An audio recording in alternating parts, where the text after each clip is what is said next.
All right. Hi. Welcome to the Shark Stream.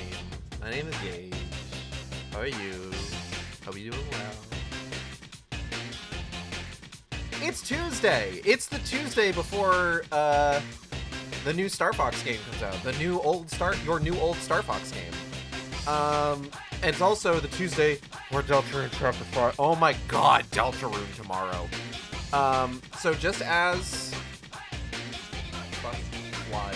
So just as a reminder, I fucking hit my pop filter. Just as a reminder, the plan currently is that the focus on this stream is going to be Star Fox, because I've been planning for that one a little bit longer. It's the entire reason that we've been doing this whole, 9-month-long, trip through the Star Fox series post-64. So the focus is going to be Star Fox. Deltarune will come after. How all that will shake out, I don't fucking know at this point, really. Only because, okay, so Star Fox 64 is not a long game. Star Fox in general tends to not be made up of games with particularly long playtimes, and there's a couple of reasons for that. A lot of that comes down to games being focused more on finding a specific route to go through, a la Star Fox 64, Star Fox Zero, Command. More of a focus on multiplayer action, like Star Fox Assault. And then the only real kind of bucking of that trend is a Star Fox game that didn't even start out as a Star Fox game, Star Fox Adventures, which started out as Dinosaur Planet for the N64. So, Star Fox in general, not very long in terms of campaigns. So, when we do inevitably play the remake, there's the possibility we may not be playing it for particularly long, honestly. Who knows, anything could happen. But we'll see. It might just be a Thursday, Friday game. It might go into a third day. It might go Thursday, Friday, Saturday. I don't expect we're going to leave this week of streaming without having finished the Star Fox 64 remake. That is my solemn belief. Why is it solemn? I don't know. Welcome to the Shark Stream. My name is Gage, aka Acid Shark. I will be your host. And, oh man, some stuff's happened recently. So, Natalie, fresh out of her trip to the hospital last week, has been admitted into an inpatient rehab clinic. If you're not aware what that means, it's basically she stays there for a period of time. She gets very kind of intense specific focus in terms of physical and occupational therapy. It is expressly what she wanted to do at the recommendation of her at-home therapists.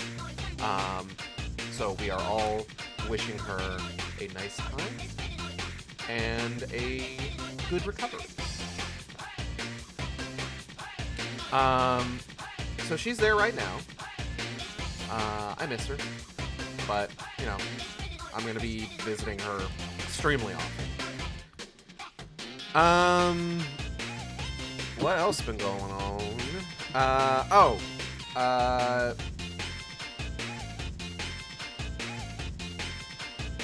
New Wicked game is underway. I have written a little bit over 4,500 words so far. I have an outline with 16 points, and I've hit 3 of them just within those 467 words. So that's exciting. I am not expecting... I was talking to a friend of the stream, Zilla, earlier, who said, "Oh, wicked game tomorrow." It's just like, no, I'm not putting up a new Wicked Game chapter when the new Deltarune comes out. Like, absolutely not. It wouldn't be ready at that point anyway, and I don't even want to pretend that I could compete with that. So, no thank you. But I do want to try and get the new chapter out by the end of the month. So, like, ideally at the latest next Tuesday. Because I would like to, like I said, I would like to have, like, this whole, like, arc of chapters concluded by the end of June. And then just, like, back half of the year, I start looking at, potentially reaching the end of the story. Holy shit. Just thinking about that is, like, almost overwhelming. I can't say that the story will be done, because Lord knows I still need to, like, write the beginning. But, with that in mind, God, what a fucking journey this has been. Just everything since, like, I don't know if I ever would have expected when I started working on this back in, like, November of 2024 that I would be hitting the point that, like, oh man, I have almost reached, I might finish this, you know? Like, that's wild for me to think about. For fuck's sake, I've written a novel. It's not done, but it's already long enough to qualify as a novel. Jesus Christ! That's buck wild! And I've still got so much story to tell! Oh! But yeah, no, I'm excited. I'm excited for sure.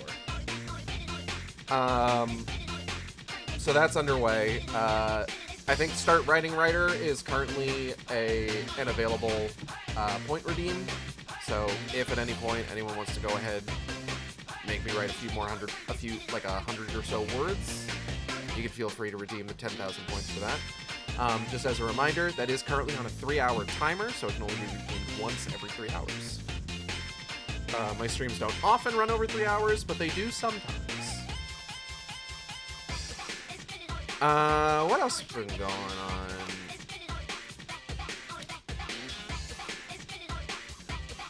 I'm trying to think. There's two kind of like movie-related things that have happened to me recently. I say happens to me, but yeah, these things happen to me. It's Sonic the Hedgehog's 35th anniversary! Oh fuck, I almost forgot! Yeah, it's the Sonic the Hedgehog franchise is 35 years old. That's like a year younger than I am. More like maybe a year and a half, I think. Roughly.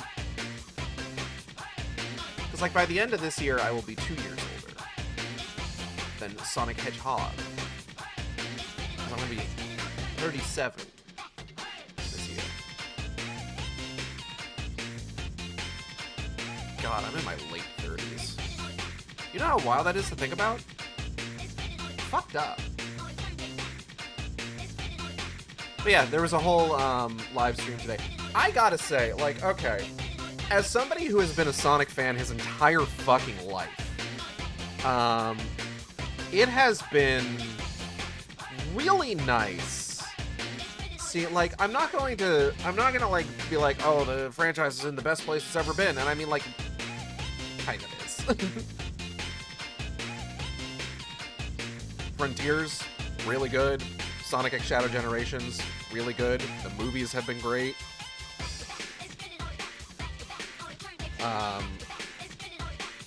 I've heard Crossworlds is really good. I have Crossworlds, I just haven't played it. It's on deck. This is okay. I'm gonna get into that in a second. Let me finish up. But like it's been so nice seeing just kind of like where Sonic is as a franchise recently. Because, like, look, I have seen the attitude toward this series evolve in ways I never would have expected over the years, you know? It's been nice. But, like, I'm talking about, like, starting from a point of just, like, okay, yeah, you've got, like, the classics, obviously. You know, you've got your standard gamut of Sonic Hedgehog game. And then just, like, there's a period of time where it's just like, okay, how do we expand the Sonic franchise? Well, let's make Sonic Adventure. We're moving into, like, 3D. We've got, like, this core collection of characters. Let's do Sonic Adventure. Let's add some new stuff in. Let's add, like, you know, here's all the stuff with the echidnas. Here's Chaos. Here's Tikal. Here's Big the Cat. E102 Gamma. Okay, what do we do next? Well, what if we did kind of like a hero-villain, like, parallel story thing? Okay. We've got Sonic, Tails, and Knuckles. Who do we add to parallel that? Well, Eggman, obviously, if we're doing a hero-villain thing. Who do we have that can, like, pair with Sonic? Let's make a new character. Let's name him Shadow. Who do we have that we can pair with Knuckles? Let's make a new character. Let's name her Rouge, and she's a bat lady, and we will change the course of Sonic fandom forever. Simultaneously change the courses of the Sonic and furry fandoms forever. And Sega, I'll give Sega this. They know what they have. It's not like Shigeru Miyamoto with Crystal Star Fox, where it's just like, bro, this character has a fucking vice grip on the medulla oblongatas of hundreds of thousands of horny online individuals. You gotta do something. Look at that. I do like the models in this game. Like, I think they're cute. And it just became like a point. It of course, you know, then we get like Cream the Rabbit in Sonic Advance 2, and then, you know, Sonic Heroes comes out. We bring back the Chaotix, and this is around the time where we start getting just like, oh, I wish they stop adding. Nobody wants any stuff about Sonic's friends. They just want a game about Sonic. And it's just like, there was a point in time where that was sort of like the prevailing sentiment amongst fans du Sonic. That's not how you would say that in French, probably.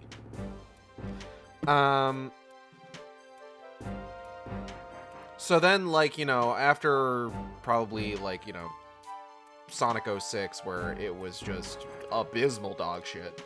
I love Sonic 06. I do. It's a bad game. But I love it because it's a bad game. I love it because it's one of the worst games.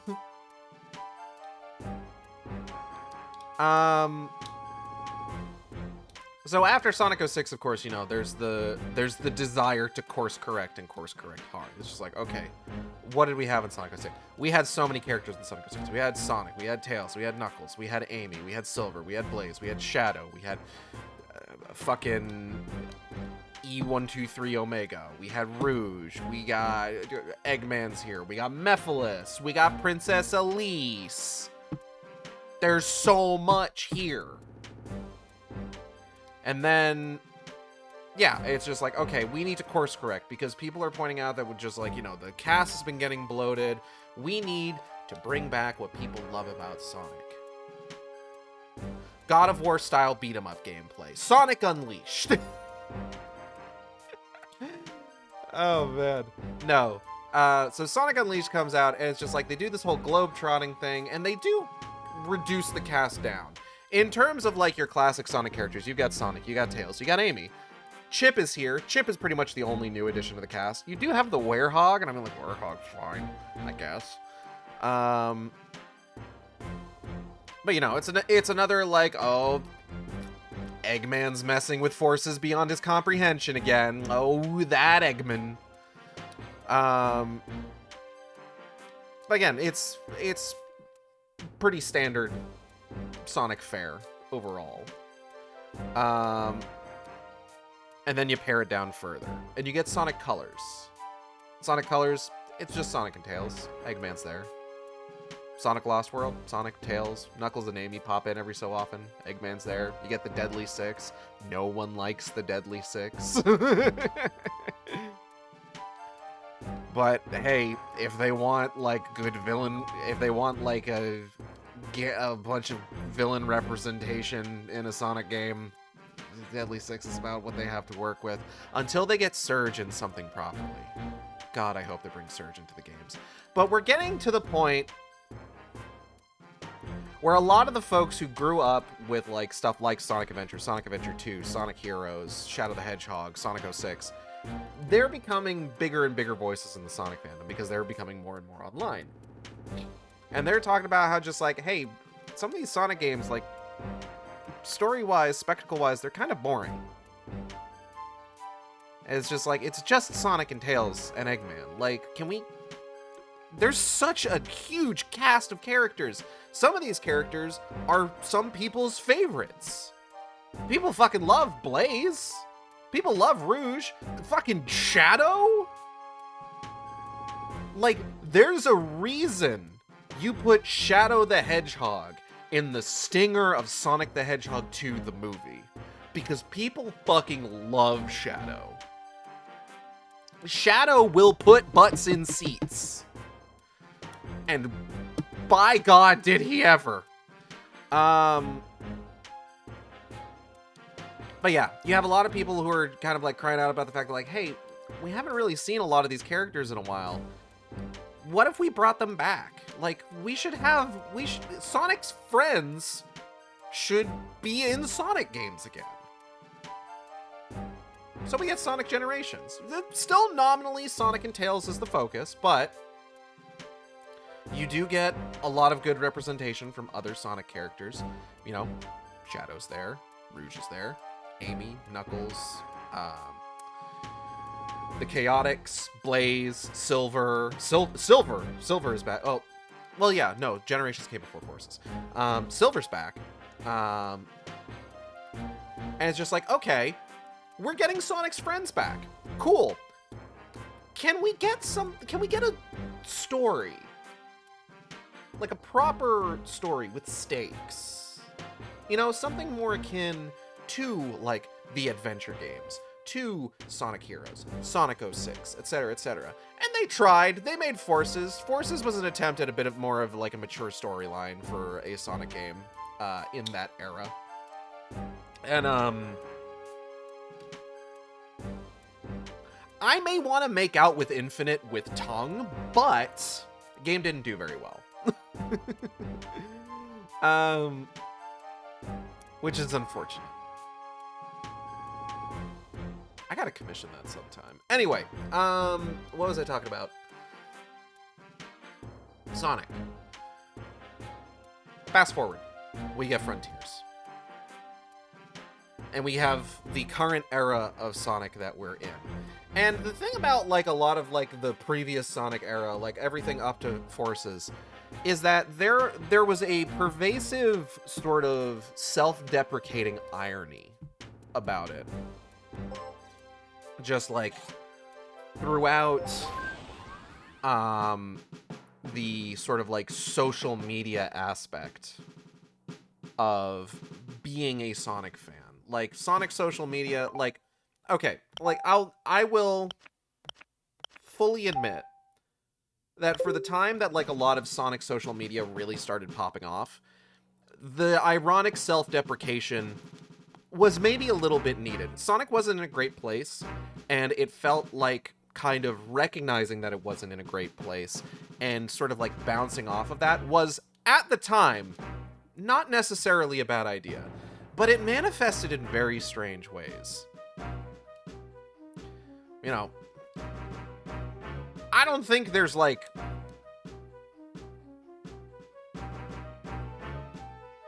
a lot that hasn't been said about Aaron Hansen at this point, but trying to make him like a Sonic brand ambassador was a really weird choice.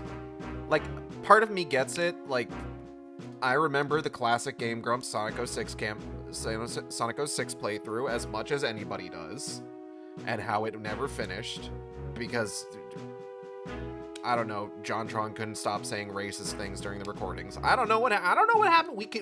We don't have any way of knowing that that's what happened, but like, he did.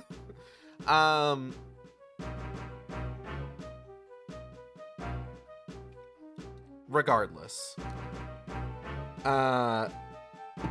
What was I talking about? Right, brand ambassador. It was really, like, the thing about it is that, like, in terms of, like, the vibe they were going for was sort of, like, the ironic self-deprecation. Yeah, okay. I could see why they chose Aaron Hansen. But also, they chose him at about the time where things started taking, like, a turn in terms of, like, attitude towards Sonic, like, from the fandom, where it was just like, hey, we would really kind of like it if maybe this franchise treated itself with a little bit more respect going forward. And it took a while for it to, like, really take that turn. And I do think that, like, for example, like, Ian Flynn's run in Archie really helped with that, because, like, you had people talking about, like, how much of an improvement it was over, like, everything that came before. How often had you heard about people talking about how, like, oh, have you seen Omega's characterization in the Archie comics? It's so good. Or, like, Scourge, for example, you know, like that sort of thing.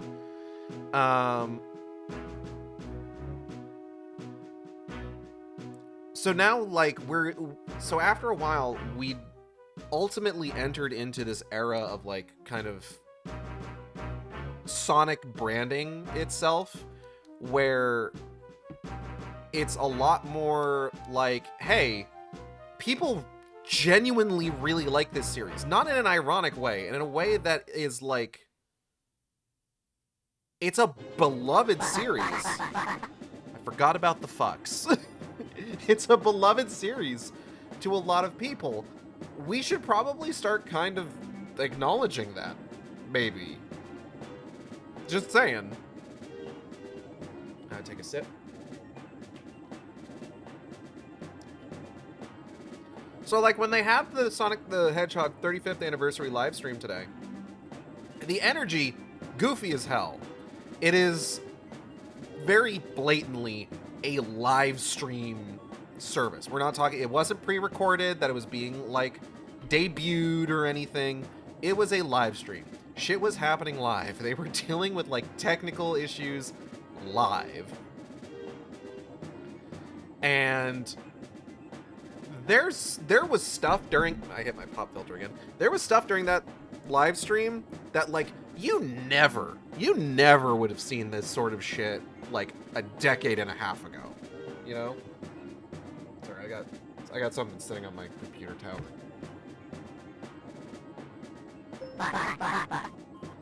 Like, there was an entire portion of that stream where it was just like, here is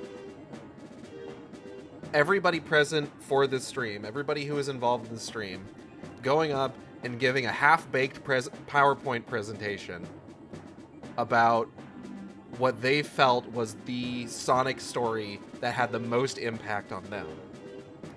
I tuned in, I want to say about halfway through that particular segment. I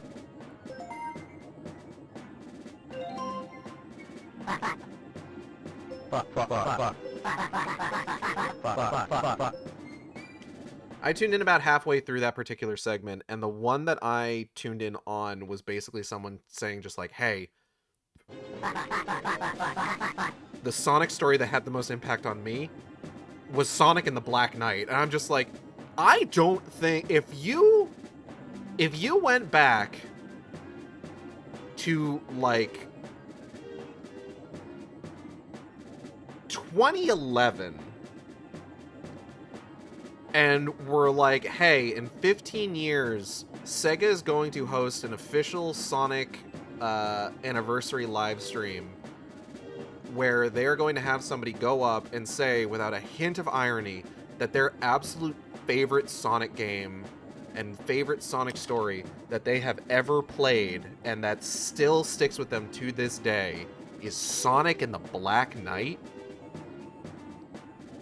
It would have sounded fake, because that wasn't the attitude around, like, official Sonic social media that at that time. They would have made a joke about Sonic having a sword, or, like, waggle mechanics, you know? Fuck.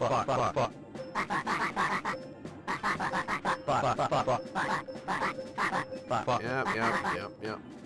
Seen all that already.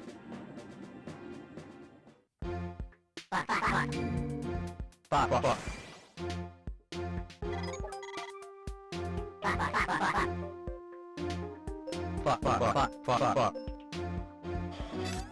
trying to remember where all these are. I think it's there. There. There's also a thing there. Couple here. One of those there. Alright.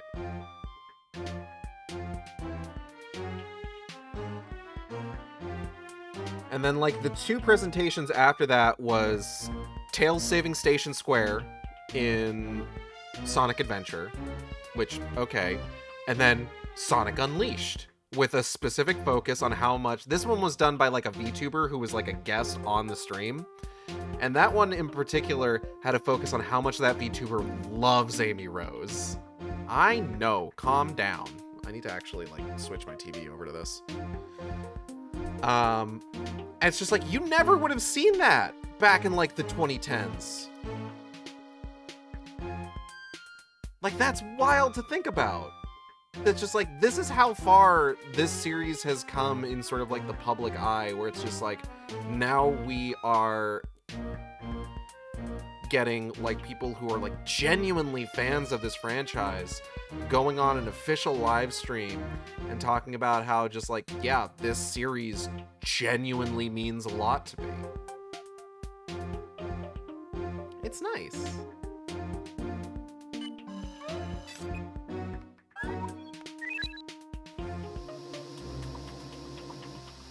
Fuck.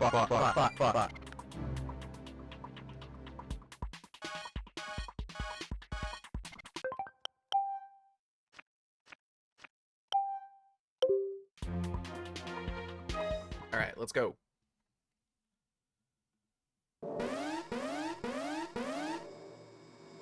I could very easily clear this one out.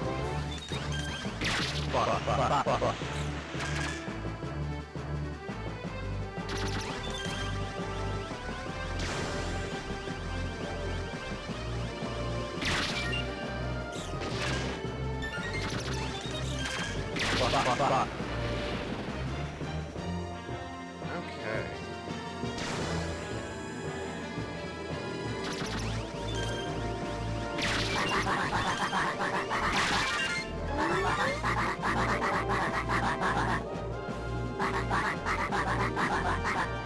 Understood.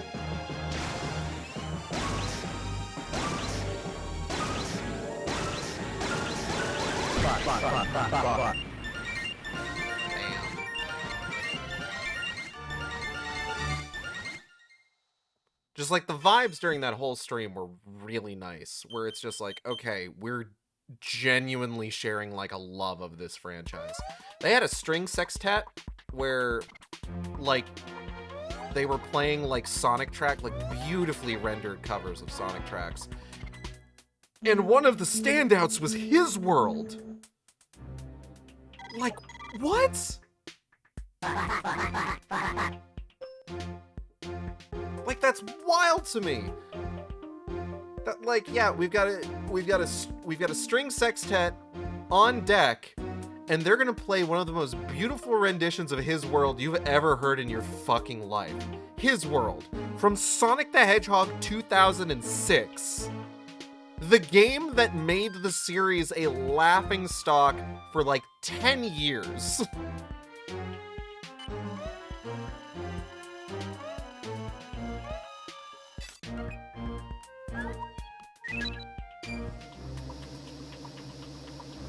Like, a motherfucker couldn't go, like... Hold on. I forgot to switch the... A motherfucker couldn't go, like, 10 steps on the internet in any sort of, like, capacity as a Sonic fan without somebody being just like, hey, remember that time Sonic made out with a human? It's just like... Yeah, man. Sure. I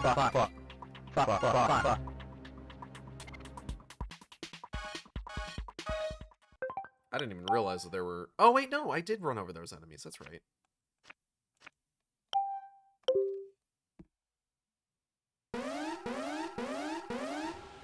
Ooh, these are in groups of 3, so I should be able to... We're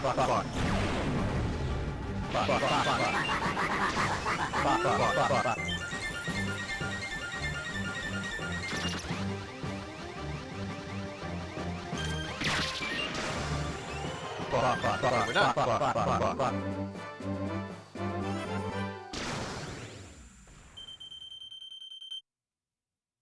Nice.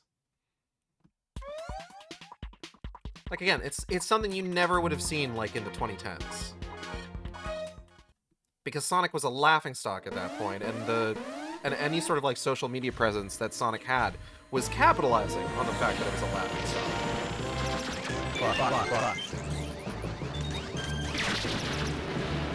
Which, again, on some level, I can't necessarily blame them for that, given just kind of, like, the state of things at that time.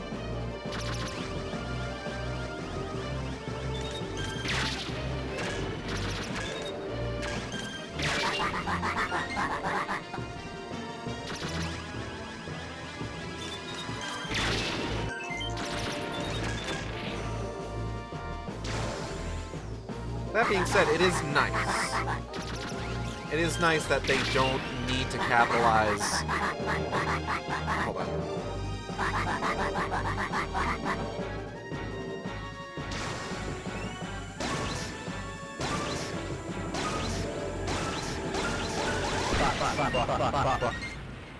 It is nice that they don't need to capitalize on Sonic being like a laughingstock within like the every online space anymore. And they can instead just show, like, genuine love for the franchise. It is cool that we get to just do that now.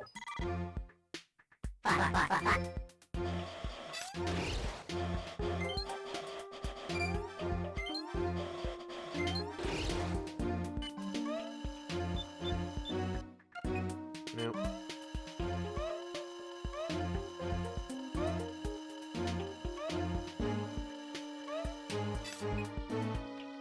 Alright, let's go.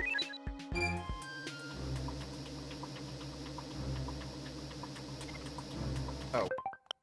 I keep forgetting to do this. How else are you going to see this dumb spaghetti I'm laying out on the map if I don't bring the map up?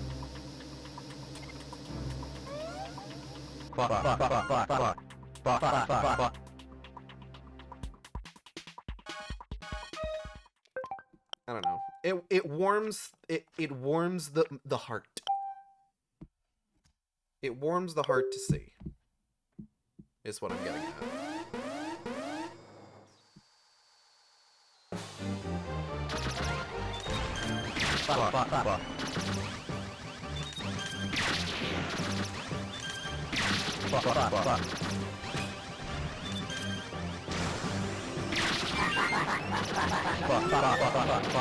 There are 2 in this one?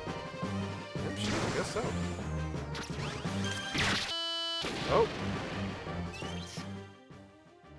What the fuck was that?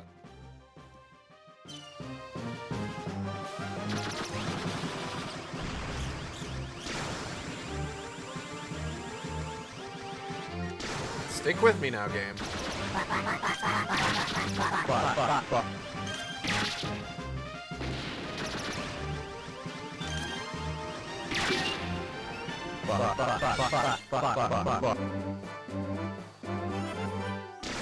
He fucking honked at me. What the hell?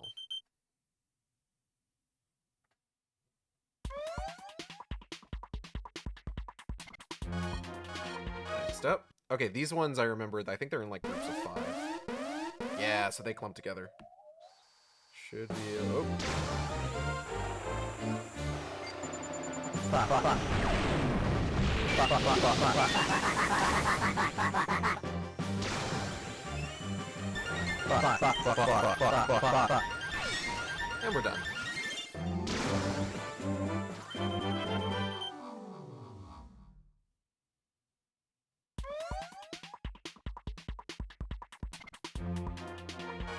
Okay, last one for this group is the mothership, and then we just gotta get that other group of enemies that showed up.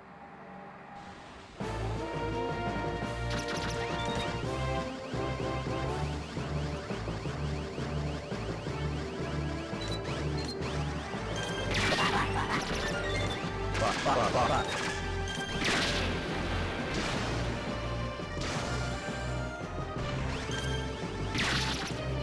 Fuck, fuck, fuck, fuck. Fuck, fuck, fuck, fuck. Oh, Fuck, fuck, fuck, fuck. let's go ahead and grab those. Fucking mines, man. Fuck, fuck, fuck, fuck.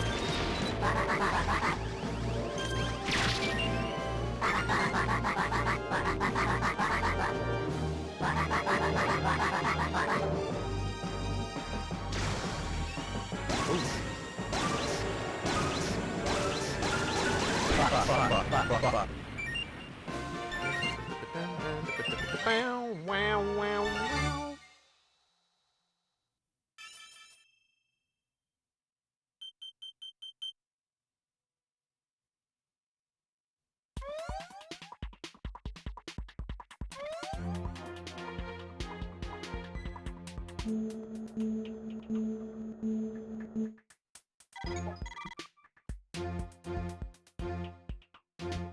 Second.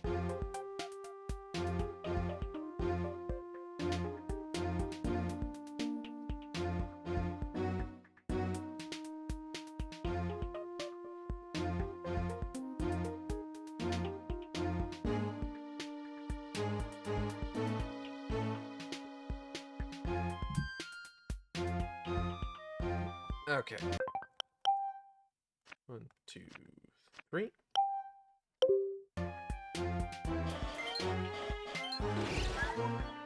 No, not yet.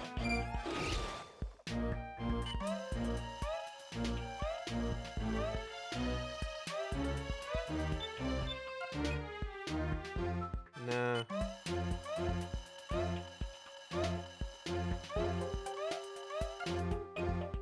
Nope.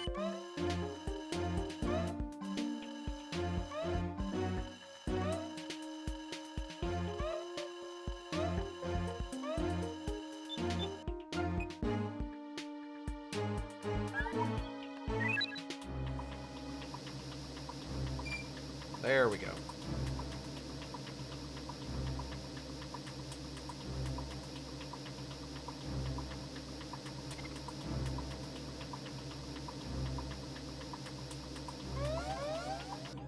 Fuck, fuck, fuck, fuck, fuck, fuck.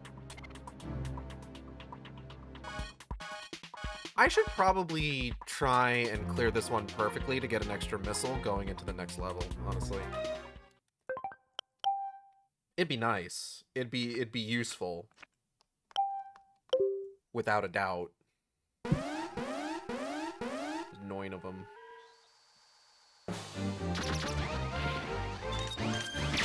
Fuck, fuck, fuck, fuck. Fuck, fuck, fuck, fuck.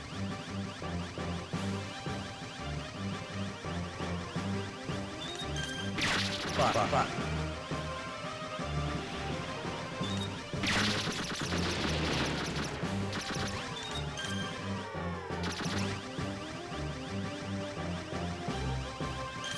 Fuck, fuck, fuck, fuck. I think most of the stationary ones are additional enemies, so...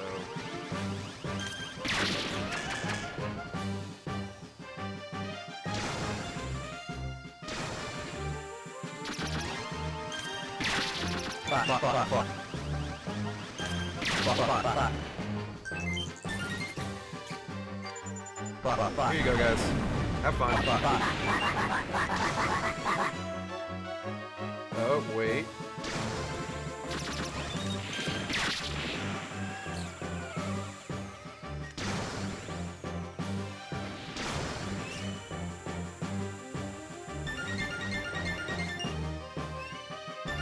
I did end up getting that bomb. I thought it had disappeared before I could, but I did get it.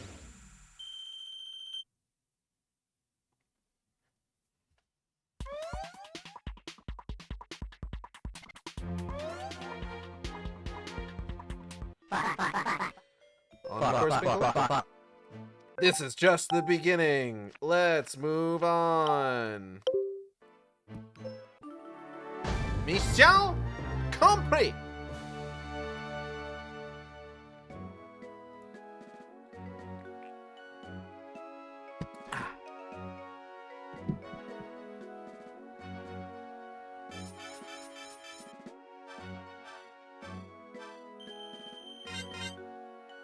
I am a little upset that I wasn't able to finish off with 5 turns to get a new, an extra life. But I'll get one after the next one.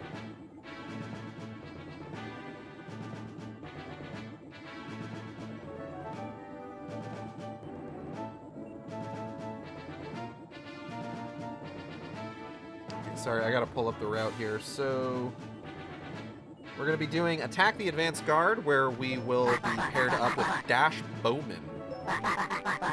Aluminum, Chrome, Corrosion, Consequence, Venom C, Attack Advanced Guard.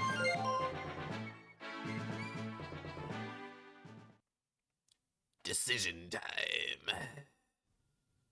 Dying times here. So they've occupied all the cities in this area, too. They're advancing much faster than we estimated. It's times like this that I wish Falco was still around. I am receiving a transmission from Slippy. Put it on the monitor. Fox, can you hear me? Slippy, how have you been? I'm great, Fox. To skip. We have actually seen that one a lot. So... Hold on.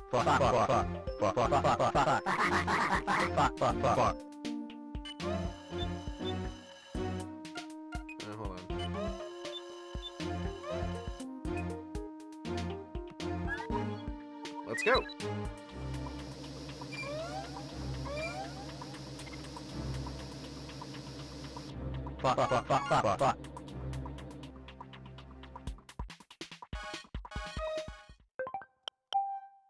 One, two, three.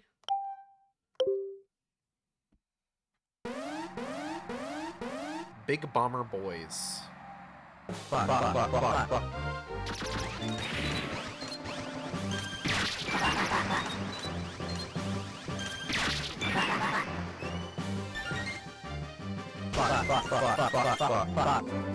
Oh, they were the only ones on the map. So that's also... No, it's just cleared. Oh, okay. You know what? There might have been some burrowing enemies that weren't immediately apparent. That's fine, though. Oh, and these are the guys that clump together in threes, I think. Yeah! Alright. I should be able to just drop a bomb on them. Alright, Edgar. Drop a train on them. Oh, fuck. That's a thing of beauty. Give me all that. Rob, get me out of here.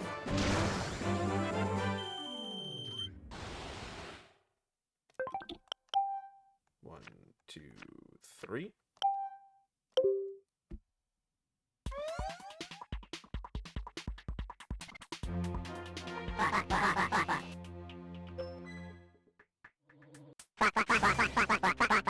Hi, Dash. Cornerian Forces here. Permission to join the fray, sir. This is Fox McCloud. Thanks for the help. What have you got? Can you lock with bomb between ladies, sir? In that case, I'll take all the help you can give.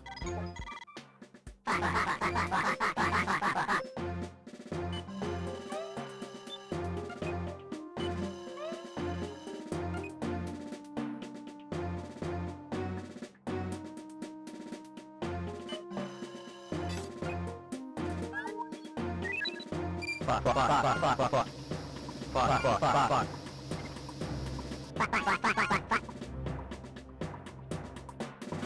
don't think we're actually going to need to use any of those missiles. That's fine, though. I'm getting better at switching this. I can feel it. Alright, Edgar. Drop the train off. Gorgeous.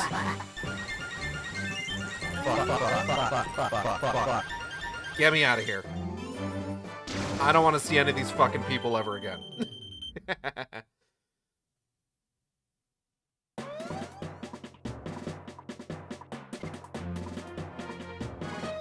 Alright, let's go do one of Dash's.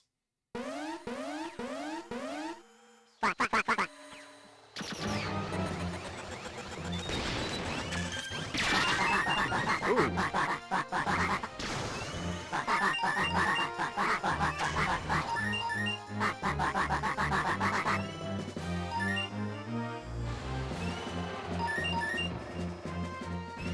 Give me that, thank you.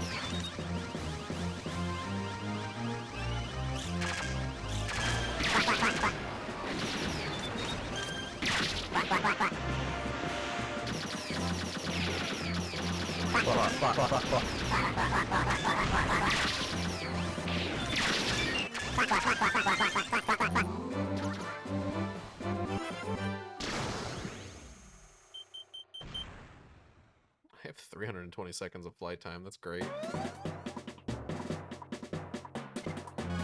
let's take out this missile. Ooh,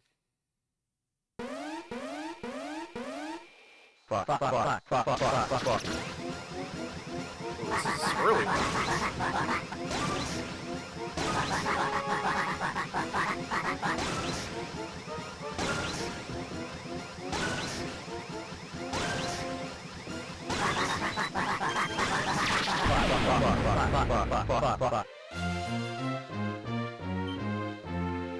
Bam.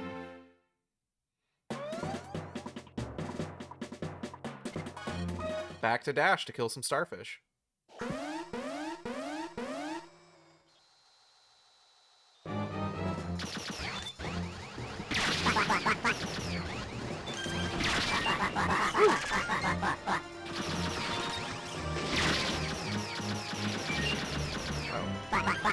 Cool, we're done. Rob, get me out of here. I don't want to be here anymore. Whoa, is scary.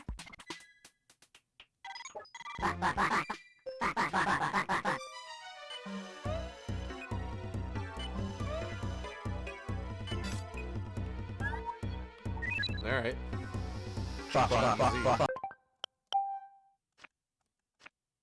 I'm not getting better at remembering it, but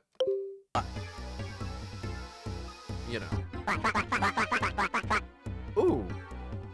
I got Dash close enough that he can cover Fox. We are going to play as Fox, though. That's a monkey guy. It is! That's Dash Bowman. He's Andross's grandson, which means that Oinkany is his uncle. The poor kid.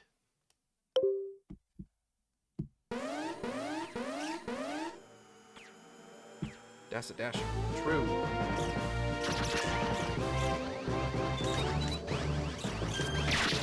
Hello, sir. Welcome. Glad you can make it.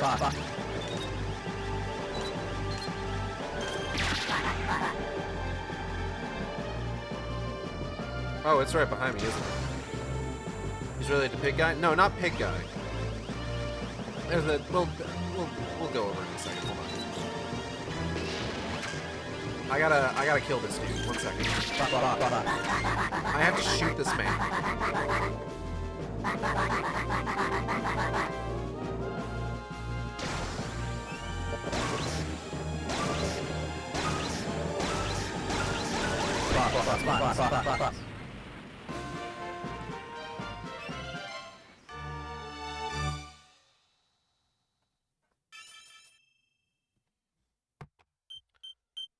So I can see how, like, a name with a name like Oinkany, you might think that I am talking about the pig dude. However, I am not. I know. Shocking.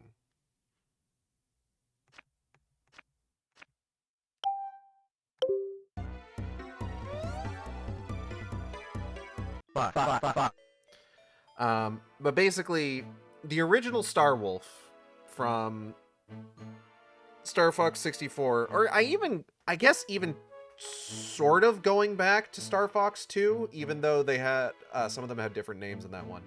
But going back to Star Fox 64, the original Star Wolf had Wolf O'Donnell, Leon Pawlowski. I think it's Pawlowski. So Leon's named after a character from Blade Runner. And I can never remember which one's Pawlowski and which one's Kowalski. Both Polish, obviously. Oinky Monkey. Excuse me. So there's Wolf O'Donnell, Leon Pawlowski, Pig Medengar, who is the pig guy, who is kind of the peppy of the team in that he is a former member. He flew alongside James McCloud, but he was the one who betrayed James McCloud for Andros. And then Andrew Oikeny, who is a monkey. He's a monkeyman. And he is Andros's nephew. So, like, he'll fly into battle being like, Andros's enemy is my enemy. Anti-Peppy, never explored bodies. Absolutely not. They did not. No. Pigma is almost certainly homophobic. No. Sorry. So, Oikeny flies into battle like, Andros's enemy is my enemy. And then when you kill him, he's like, Uncle Andros! He wants so bad to be a Nepo baby. He is desperate to be a Nepo baby.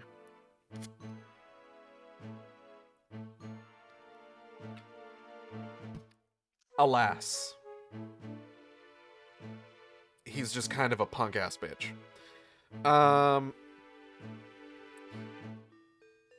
Everything okay over there? Yes, thank you. No problems here. Dash Bowman, on the other hand, is Andros' grandson. He doesn't have any desire to, like, be a Nepo baby. Like, he's getting by, like, enlisting in the Cornerian Defense Force. So he's a pilot for the good guys. Knowing stare.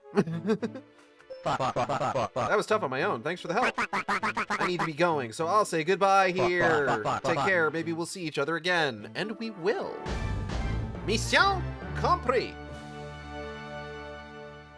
Because this is actually a dash-focused route that we're going on. Nice monkey for now. Next up is go to Ficina instead. Where we'll be playing as Fox, and Star Wolf is the boss.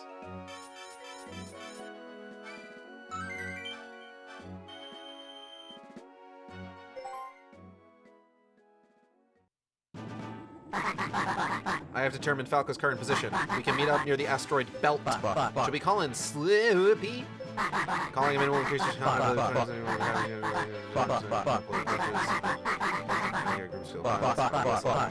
this one. Skill pilots. Well, there's always Falco. Will you join up with Falco? Let's go to Ficina instead. Nah, fuck Falco. Former rivals. Because I think this is also a route where we hang out with Wolf for a little bit. Yeah, we're gonna be hanging out with Daddy Wolf for a little. Ah, I see the points reward is back. Rubs a little paws together. I'm gonna wait. I appreciate that. I think I turned it on for Star Fox Zero, if I recall correctly. At the very least, second half Star Fox Zero, for the second Star Fox Zero stream. But yeah, I mentioned earlier in the stream, I'm up to about 467 words right now. We will soon arrive at the Parlax sector.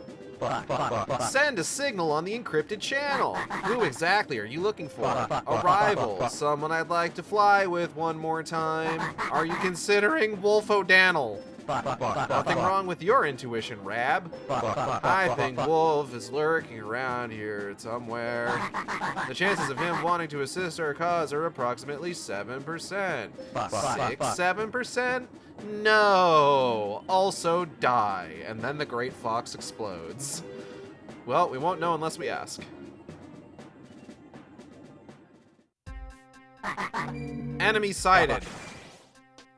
Fucking where? Rob, what are you talking about? Where is Wolf? Bro, where is anything?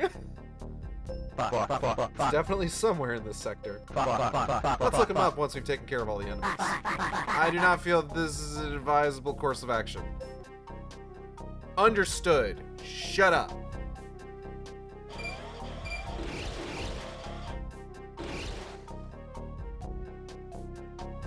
That was terrible.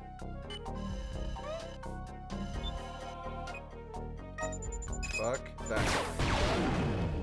Fuck that guy in particular, actually.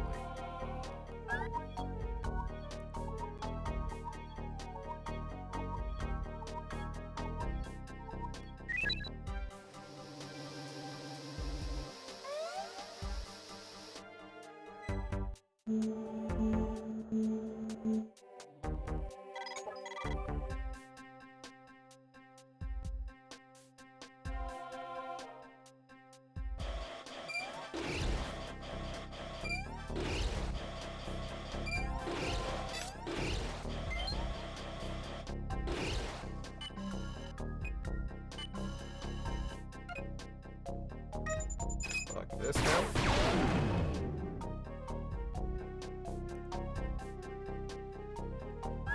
Look at all them fangs. There is many fangs. Finally, I get to fucking shoot something.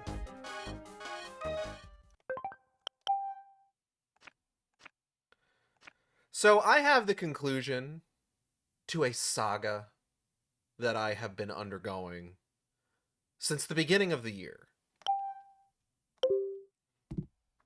that I am excited to share, and also kind of miffed about.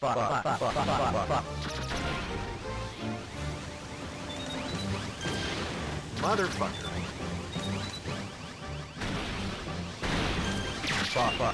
Woo!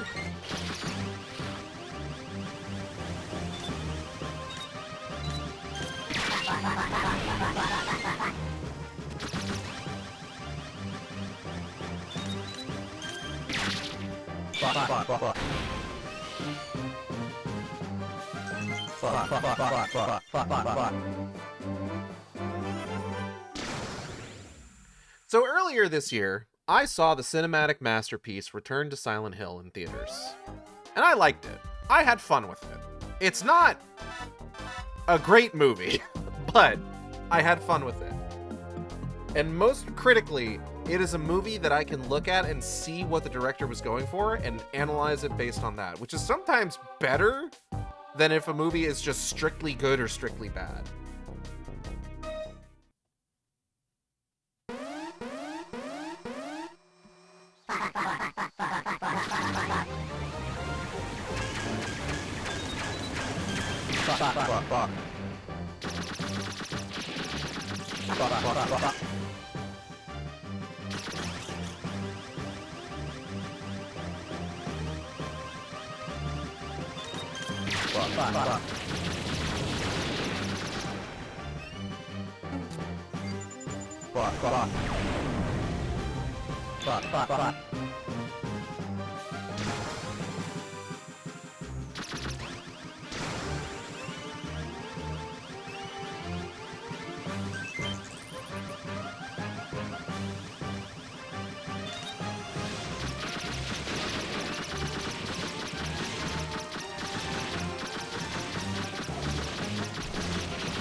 Ah, shit.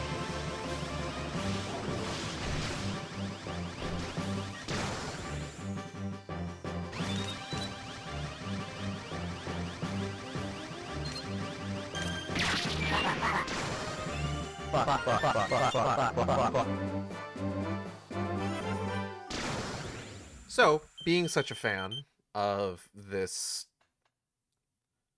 absolute masterpiece, Return to Silent Hill, obviously, I want to be able to own this piece of history on home media, physical home media, because I'm one of those motherfuckers.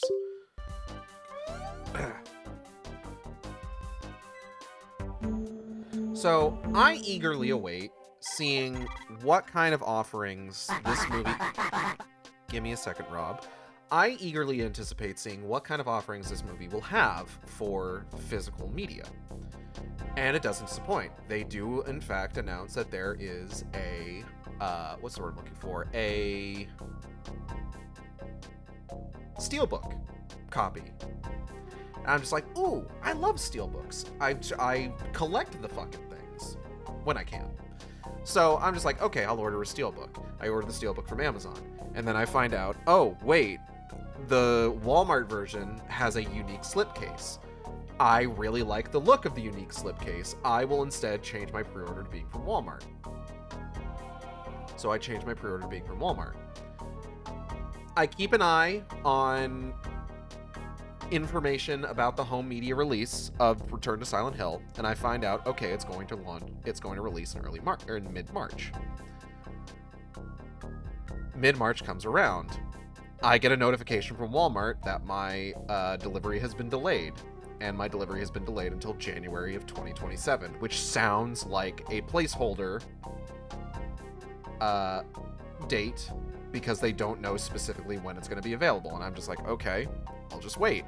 Months go by, and eventually I'm just like, hey guys, what's going on? And they're just like, oh yeah, it's delayed until January. And it's just like, no, I know that. That's obviously a placeholder. What are you? So I'm getting like really frustrated about this. So I'm just like, okay, I guess I'll wait till January. But I check back every so often because I'm just like, hey, maybe there's been some update that I just haven't noticed an email for. So one day I check back, and this is about sometime last week. One day I check back, and I'm just like, hey, have I ever like checked the like actual store page for this recently? So I'm just like, okay, I might as well, right? It's right there. I can go. Why does it say that I could order a new copy of the Steelbook for delivery by Monday? How do they have copies in stock that can be delivered by Monday, but my pre-order copy is delayed until January of 2027? What sense does that make? So of course I do what any sensible person would do. I go ahead and order another copy. Because the pre-order isn't going anywhere. The pre-order still says that it's going to be coming out in fucking January of next goddamn year. Fuck. So I'm thinking, what's the worst thing that could happen, right? Worst thing that could happen is that this gets delayed again until God knows when. I could get the movie and it could not be a Steelbook copy, in which case I just return it. So I order it, and I think, there's no way, right? If they don't have inventory on hand to give me the pre-order that I put in for back in February, then in what goddamn universe am I going to be able to get a fresh new copy within like 4 days? That'd be absurd.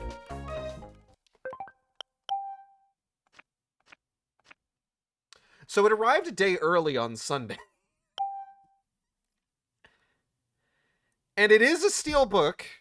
It is the 4K Blu-ray Steelbook copy of Return to Silent Hill.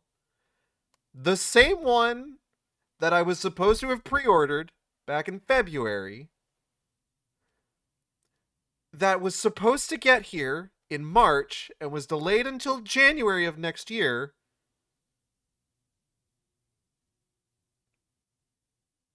And the slipcase was damaged in transit. I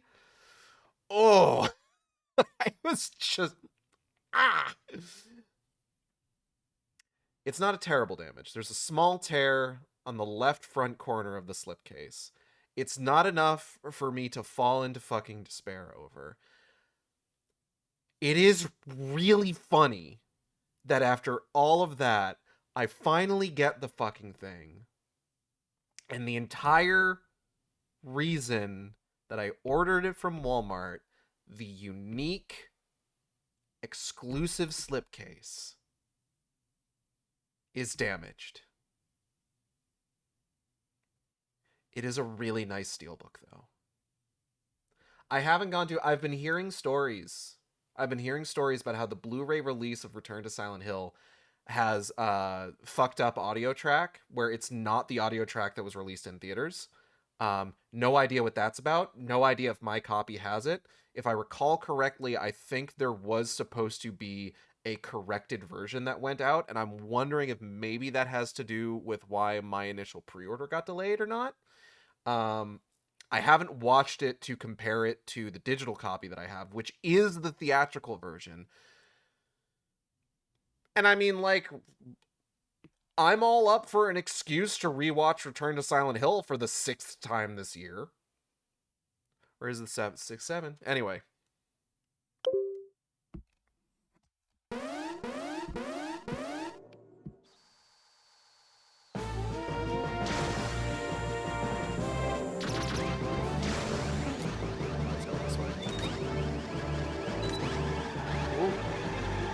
Wow!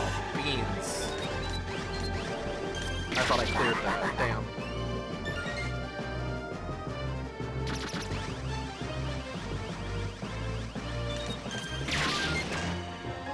Thank you.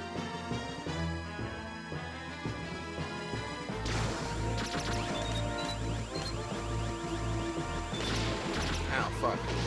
Fuck, shit. I am taking more damage than I need to do. Fuck.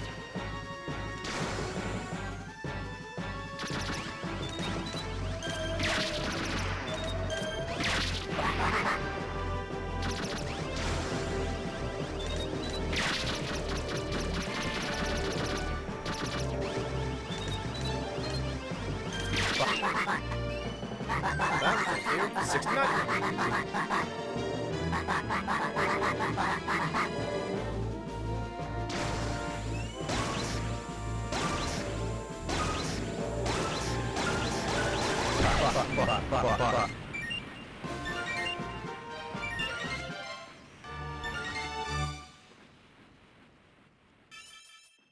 But yes, I finally have my steelbook copy of Return to Silent Hill. I'm fairly pleased with how it looks. It's pretty nice. Uh-oh.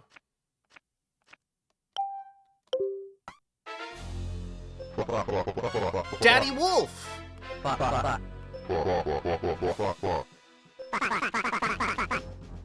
Do you think you're good enough to handle all 3 of us? What, in a fight?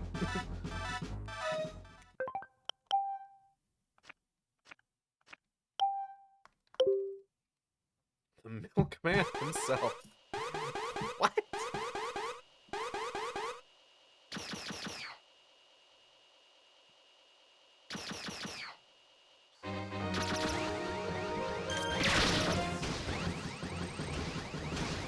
Oop.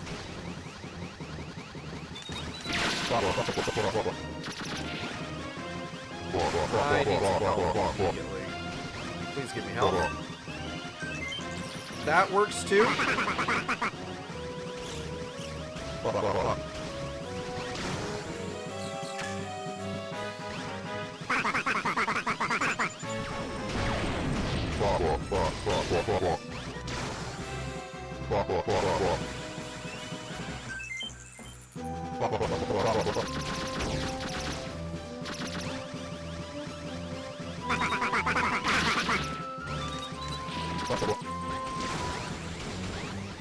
Okay.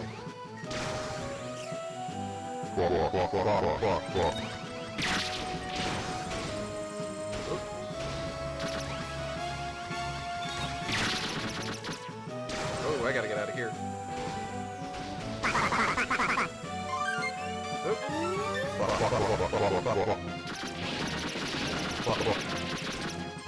Woohoo! Daddy brought home the milk. Right.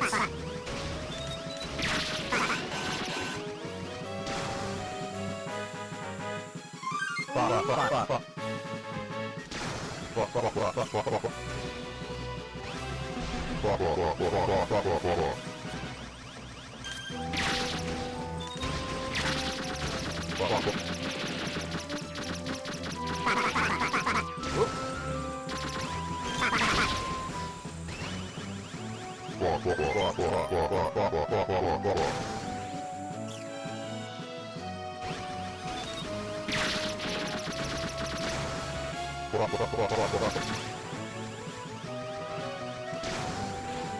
don't have a huge amount of time here.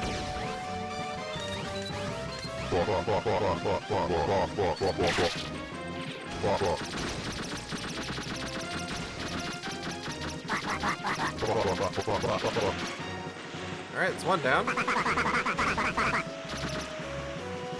Oh.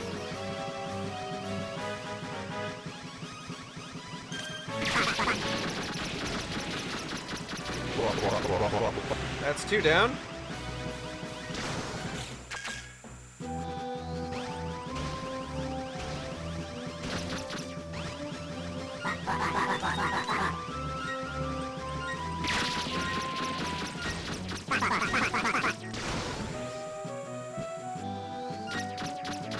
Oh shit, no! No, no, no, no, no, no, no, no! Damn it! Ah! Fuck. Oh, I was so close. Damn it. Fuck. That sucks.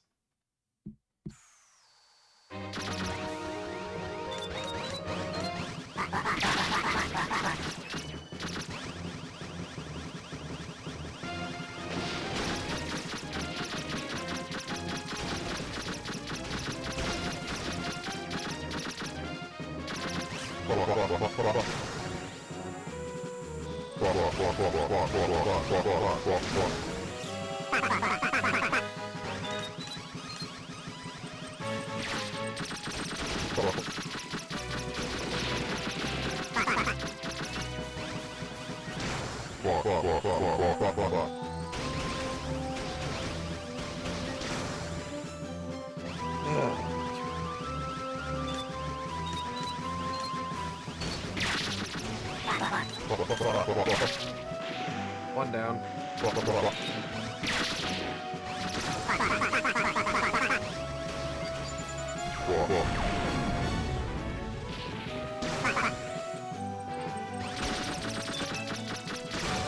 Grab that, thank you.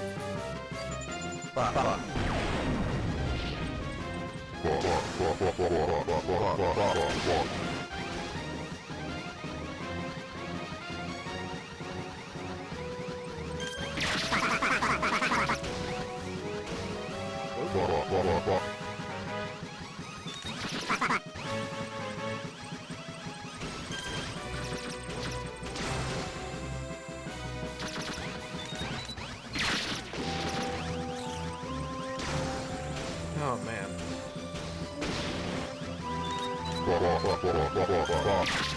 Two down. Three down.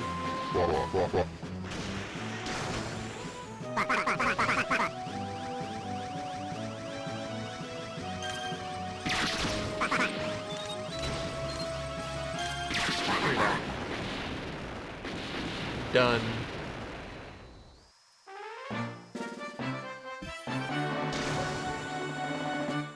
God. Okay.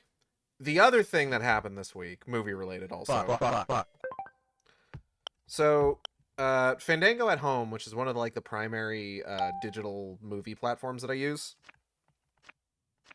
ran a sale that was like dad movies, where it's just like you could buy 2 for $10 on Father's Day. It's just like I've been told that I'm eligible for Father's Day, being a dad of cats. And so, I decided to indulge. And I'm going through, I'm just like, God, there's a lot of Tom Cruise movies here. And I mean, don't get me wrong, I like Tom Cruise, but it was also very funny. So I'm looking through it, and I'm trying to see if there's anything that I'm like super interested in. And I do find something, because I'm a big fan of the Indiana Jones movies. I love Raiders of the Lost Ark. Temple of Doom is fine. I like Last Crusade. Genuinely like Crystal Skull.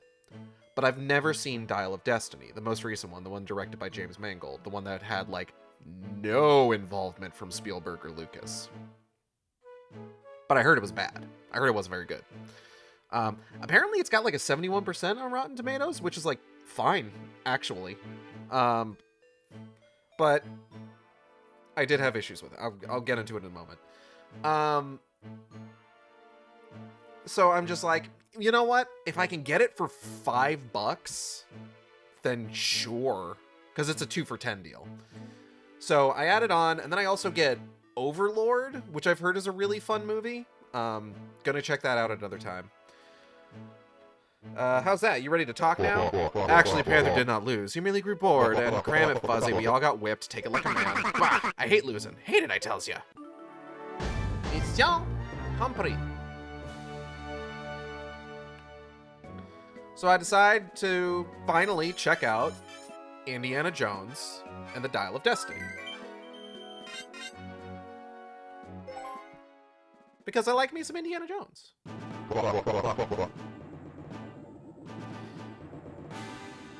That movie is so fucking boring. I just... I don't know why it upset me so much. So the central conflict of Indiana Jones and the Dial of Destiny, it takes place in 1969.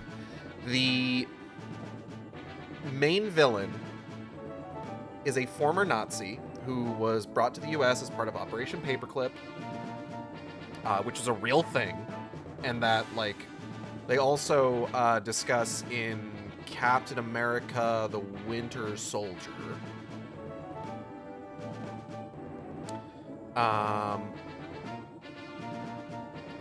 But yeah, Operation Paperclip, real thing. Basically, the U.S. discreetly shipped a bunch of, like, former German Nazi soldiers over here to help us win the space race, essentially. The most famous of these was Werner von Braun. But this guy is Jürgen Voller, who is a fictionalized Nazi played by Mads Mikkelsen. Love Mads Mikkelsen. Love seeing Mads Mikkelsen stuff. Great actor. Enjoy his work.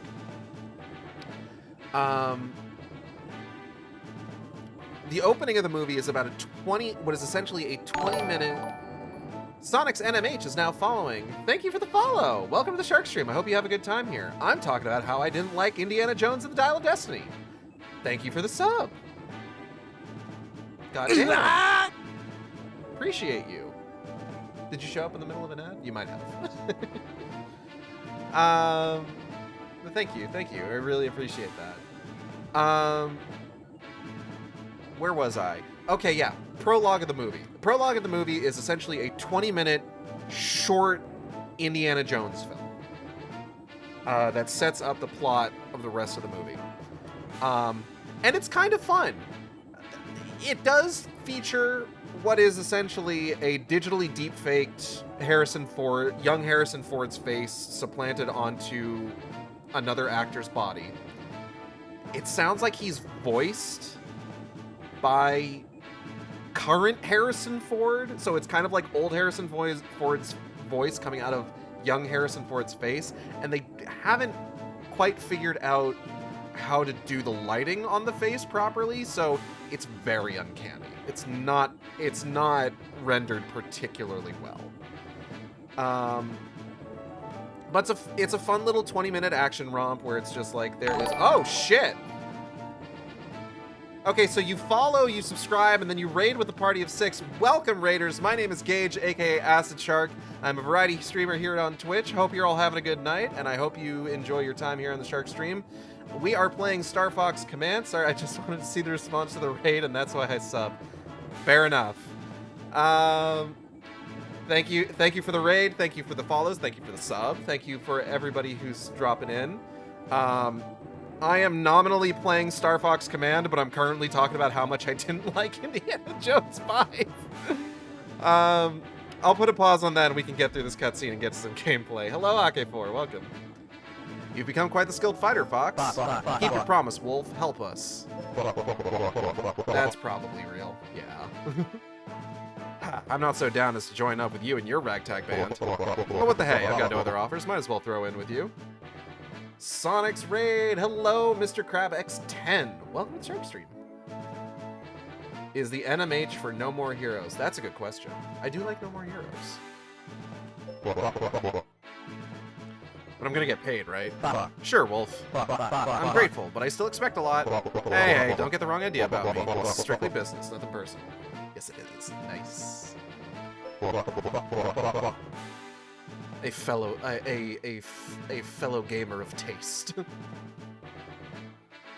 We're not friends, and we never will be. Don't forget it. Understood. Let's make a plan. Buddy, we are scheduled to meet with Falco on Solar. Is that where we're going? Sorry, I'm getting like a bunch of messages on Discord.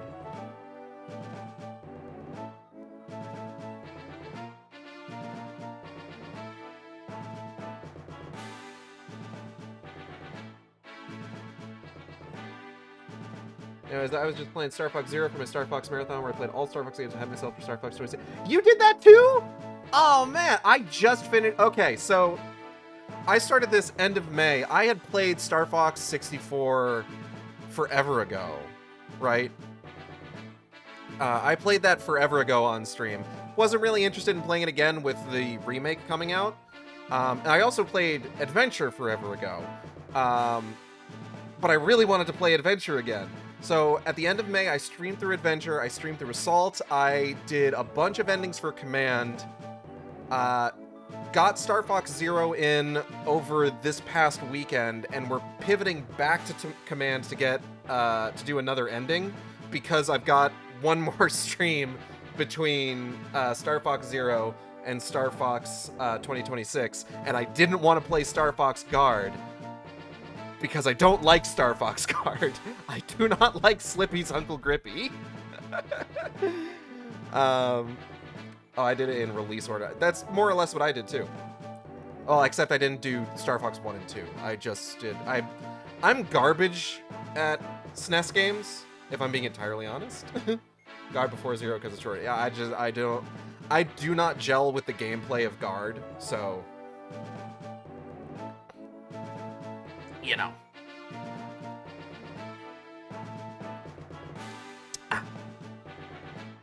So, skipped Guard entirely. I thought about it, but I'm done. I'm out of Star Fox until Thursday. Hell yeah, hell yeah. Solidarity. Oh, man.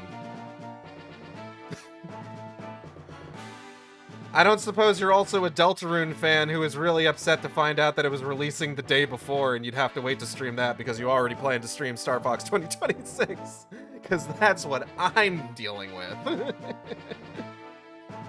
At least Deltarune tomorrow. It's not Star Fox yet. We are scheduled to meet with Falco on Solar...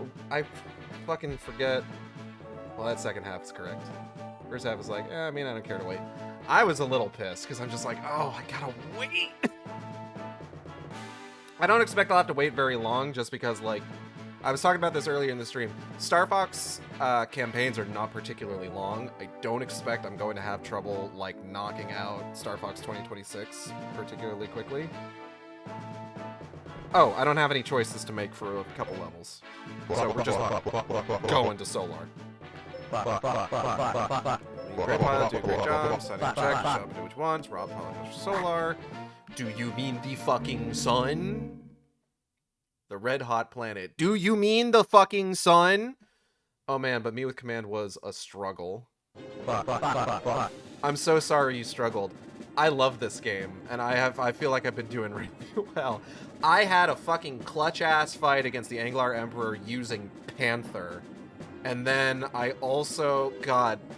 I hate the Cornerian Defense Force fighter that, like, Starwolf, Crystal, and not Dash, Bill use. But, oh man, I had a fucking clutch-ass mini-boss fight using Starwolf era Crystal. With the Cornerian fighter when I was doing that ending. First got Ken Pender's writing and my Wii U gamepad started working out on the touch, walking out on the touchscreen. I don't mind the writing. I actually love the furry. I love the furry soap opera drama of Star Fox Zero. I feel like, okay, like, not to put you on blast or anything, I feel like calling it Ken Pender's writing is a little much. It's definitely like a similar sort of like vibe with like the furry soap opera stuff going on, but like, come on. The Anglar Emperor isn't out here like doing Hitler salutes. Still thinking about their son boy with this really big. I love Marcus McCloud. It's so silly. But since you mentioned gamepad troubles, I had to delay the start of my Command playthrough because I found out that the battery for my Wii U gamepad, oh baby, that thing was inflated to the point of being fetishistic. So I needed to order a new one, and I had to like wait like an entire day to get it. Furry soap opera, is that what I'm making? What, with the moth stuff? With sweets? Yeah, kinda. Rob, are you picking anything for Falco? Negative. However, local stellar interference makes the comm check impossible. That bird brain turned and ran, eh? Or maybe he screwed up and became Anglarian fried chicken. Falco's always late at the party. He'll show up eventually. Finally have a genre for it. There you go. He's gone and gotten himself killed. We can give Panther and Leon a call. What do you say? Come on. No one likes Falco anymore. I like Falco. Panther and Leon? I mean, we can call Panther. I'll accept Panther. No, I think you're all the help we need, Wolf. Whatever you say. Oh, and speaking of Panther, he's got a new flame now. What's her name again? Crystal, was it?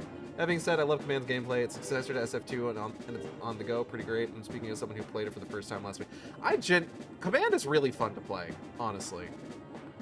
I love the just extremely varied ship variety in terms of like weapons and like performance and stuff like that. I fucking love Panther's like glass cannon build. It's so good. Also, big fan of how he's fucking Crystal. So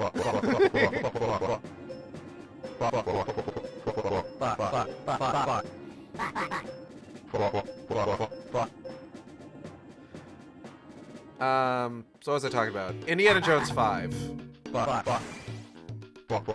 Because that was the discussion that we were having. Indiana Jones 5. Indiana Jones 5 is not a good movie.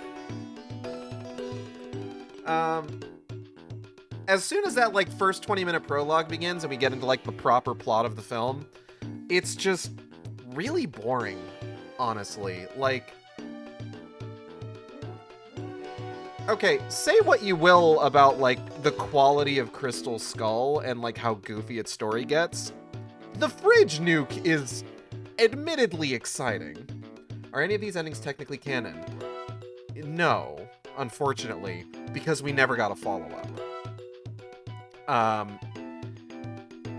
The next Star Fox game that came out after Command was Star Fox Zero, so we never got any sort of indication what, if any, of the endings for Command were intended to be canon. Unfortunately, there's a fly on my computer monitor, and it's... Oh, no, gotcha! In my heart of hearts, it's Marcus McCloud. But I also kind of want it to be cursed.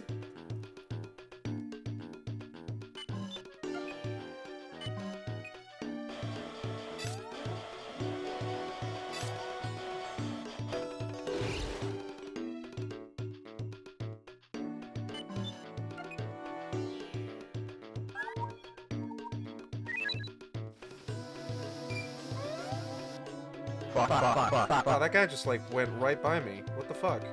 Rude.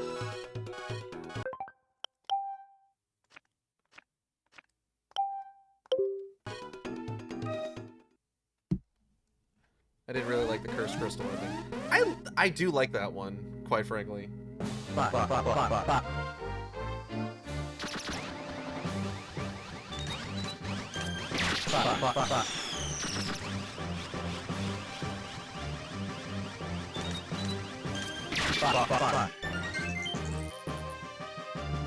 Someone's following me. Stop that.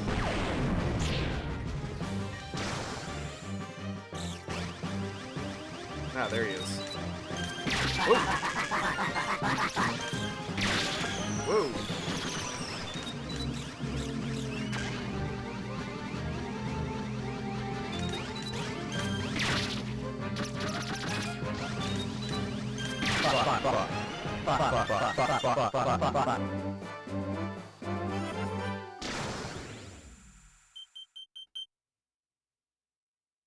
I guess I could have done that, shown the interesting gameplay on the top screen.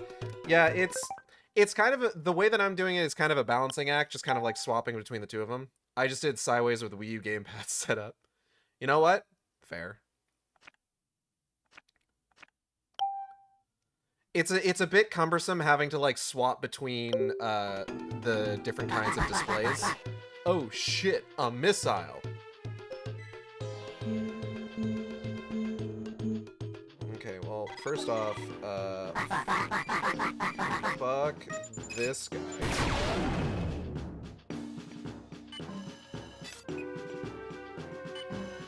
Get the missile taken care of.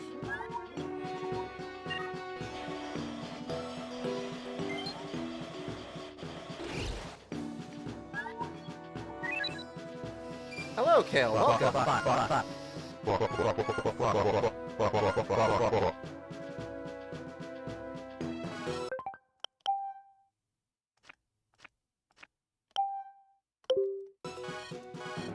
Let's see. Let's take care of the missile first, just because I want to be done with the missile.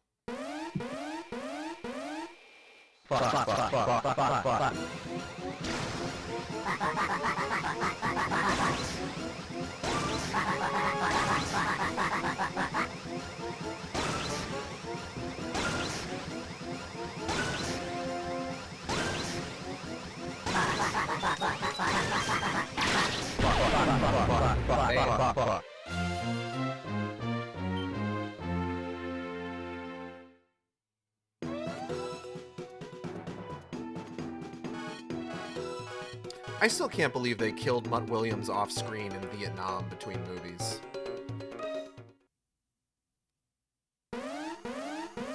How did they build a missile base on the fucking sun anyway?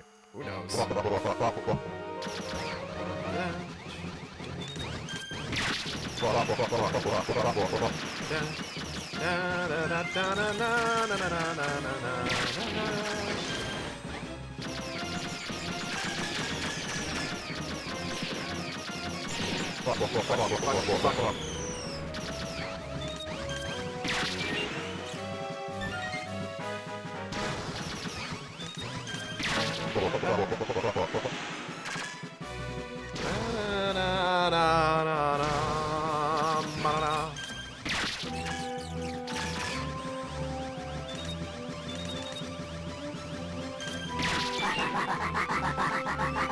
I forgot Wolf has multi-rock.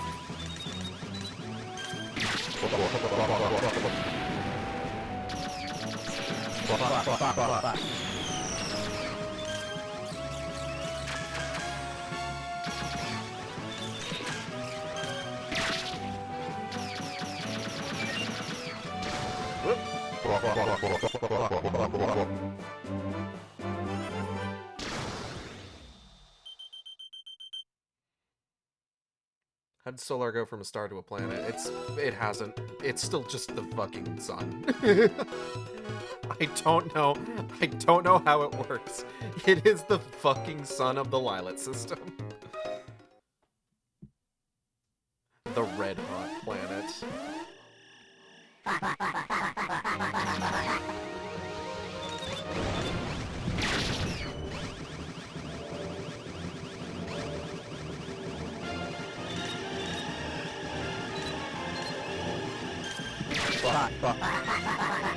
I feel like the dude... Hold on.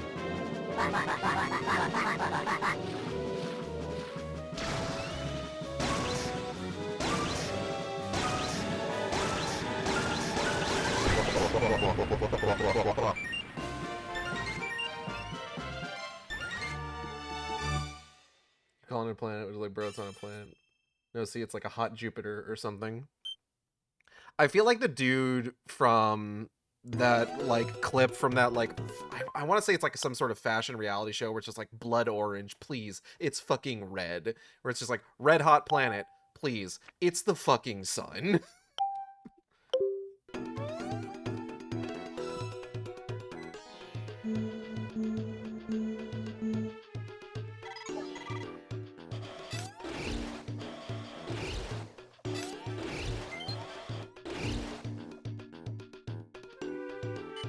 Okay, Fox, you go that way, Wolf, you go this way.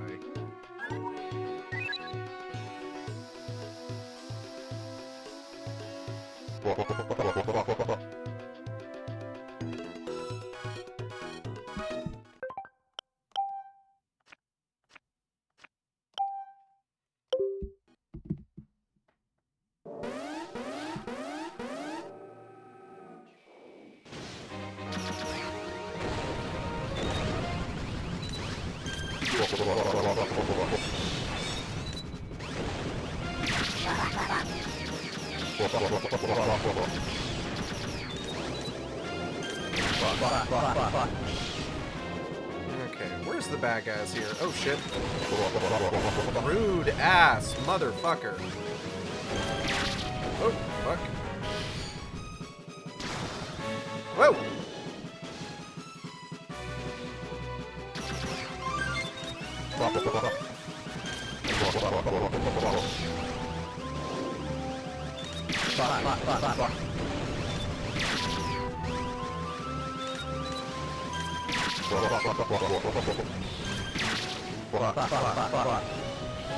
Got it. Where are the dudes I'm supposed to be? Oh shit.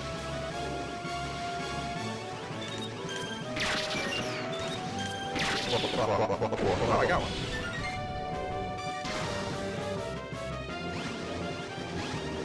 Oh, where are you going?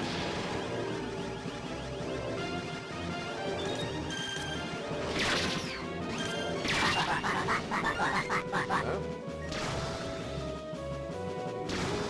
You know, I might as well take this thing out.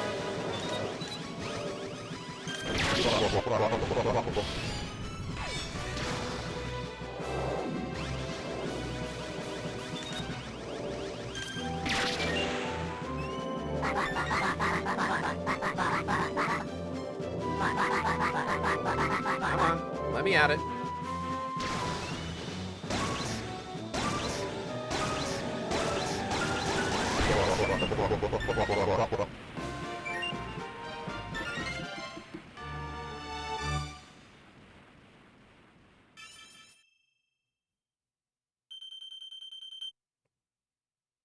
I don't know, I ended up finding it very weird, like, how upset I was at, like, the quality of Indiana Jones and the Dial of Destiny. My battery's already dying here.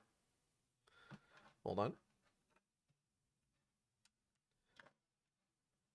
Like, I had this moment, like, right, like, towards the end of it, where I was just like, why is this upsetting me so much? Not in a way where it's just like, oh, I should stop being so upset about this, but more in a sense of just like, what specifically is causing me to be this mad? Because it sucks in ways that you know specifically how to improve. I think it's because it was boring. Like, even the worst Indiana Jones movies in the series, Crystal Skull and Temple of Doom, and I know that's a hot take, believe me. Well, maybe not Crystal Skull. I'm actually a Crystal Skull defender. I'm going to be entirely 100% with you. I'm going to be FR right now with you. I actually like Temple of Doom less than Crystal Skull. In my mind, Temple of Doom is the worst one in the series. What this damning review could have said was, I could have been watching Crystal Skull right now. And I could have been. If I wanted to see a movie about, like, Indiana Jones being old, Crystal Skull is the better option.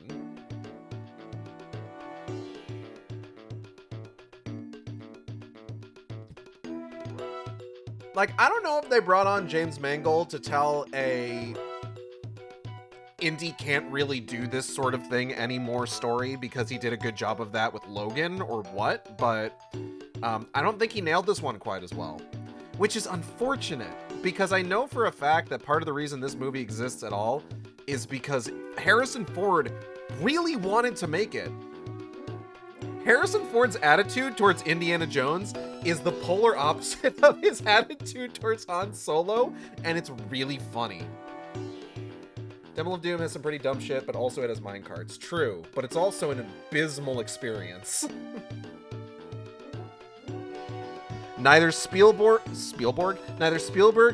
nor Lucas were in a particularly, like, good mindset making that movie. I think both of them were coming off pretty big breakups at the time, if I recall correctly. And, ooh boy, it shows. And then they tried to course correct with Last Crusade and made it almost too silly. But the difference there is that I like Last Crusade. There unfortunately isn't an Indiana Jones movie that gets the balance just right that isn't Raiders of the Lost Ark. Last Crusade fucking rules though, because it's silly. No, for sure.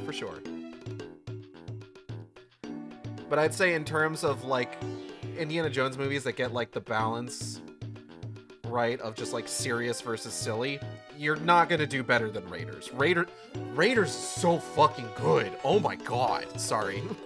I'm losing focus here. ADHD moment. So, Dial of Destiny. It's boring. It doesn't really have a lot of spectacle going for it, which is unfortunate for a movie where a major component of the plot is time travel. Like, how is the crux of your movie a time travel device and you fail to deliver on spectacle? And I think there's another aspect of it that just bothers me, where, like, there are so many just, like, quote-unquote ally characters, I guess I would say, that die in this movie. Like, they're just killed in cold blood. There's two professors at the college that Indy retires from at the beginning of the movie that are shot down in cold blood. There is by Boyd Holbrook's character. I wonder if he's here because him and James Mangold just friends? Because he was also in Logan. He was fantastic in Logan, is the thing. I don't know if I've seen him in any other movie other than Logan where I've thought he did a good job. I feel so bad saying that. The only two movies I can think about Boyd Holbrook in right now, or there's three movies I can think of Boyd Holbrook being in, and in one of them I think he does a good job, because the other two are Indiana Jones and the Dial of Destiny and The Predator. So, you know, we're not exactly working with, like, stellar material here.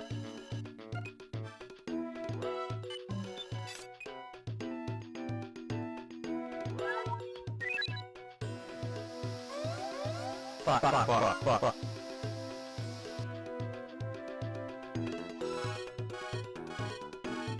Cold take, Raiders is a nearly perfect goddamn movie. True.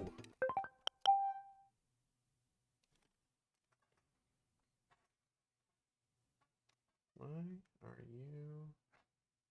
Hold on just a second. Oh, fucking... Charge cord got pulled out. There we go.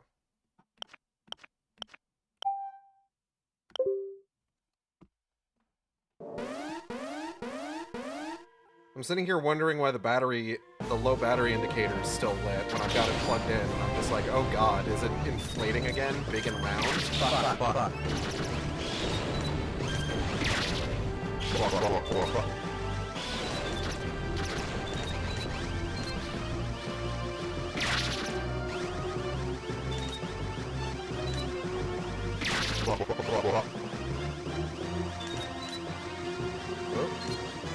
Oh.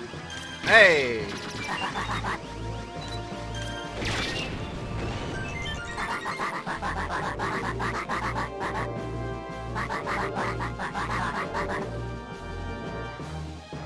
shit.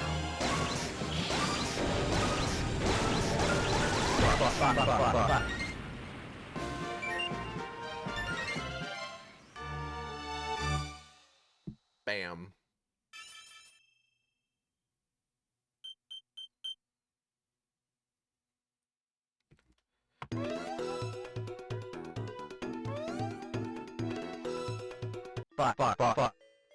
But no, two of the professors from the college that Indy retires from in the beginning of the movie are shot down in cold blood. There's a CIA agent. There's a CIA agent who is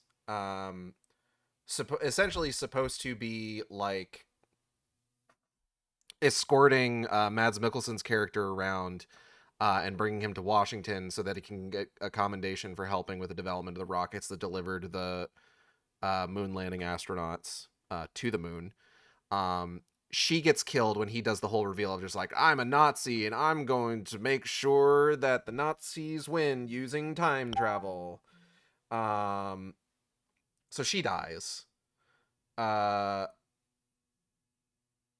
then Antonio Banderas shows up for a cameo as like a boat captain. His entire crew is slaughtered. He's shot down in cold blood. And it's just like, there's a lot of people who just straight up die for it feels like no good reason in this movie, and it gets exhausting after a bit. But you know, I'm sitting here and I'm thinking like, okay, I mean, this could still turn around, you know? They're doing like a lot of like, you know, archaeology stuff, puzzle solving. There's this weird... Okay, so the general attitude towards what Indy does in his movies, like the whole like it belongs in a museum stuff, has shifted over time. Obviously, we've seen similar like in canon attitude shifts with like Lara Croft, right? Where it's just like Shadow of the Tomb Raider kind of ends with her realizing just like, I can't just go around fucking with other cultures' artifacts.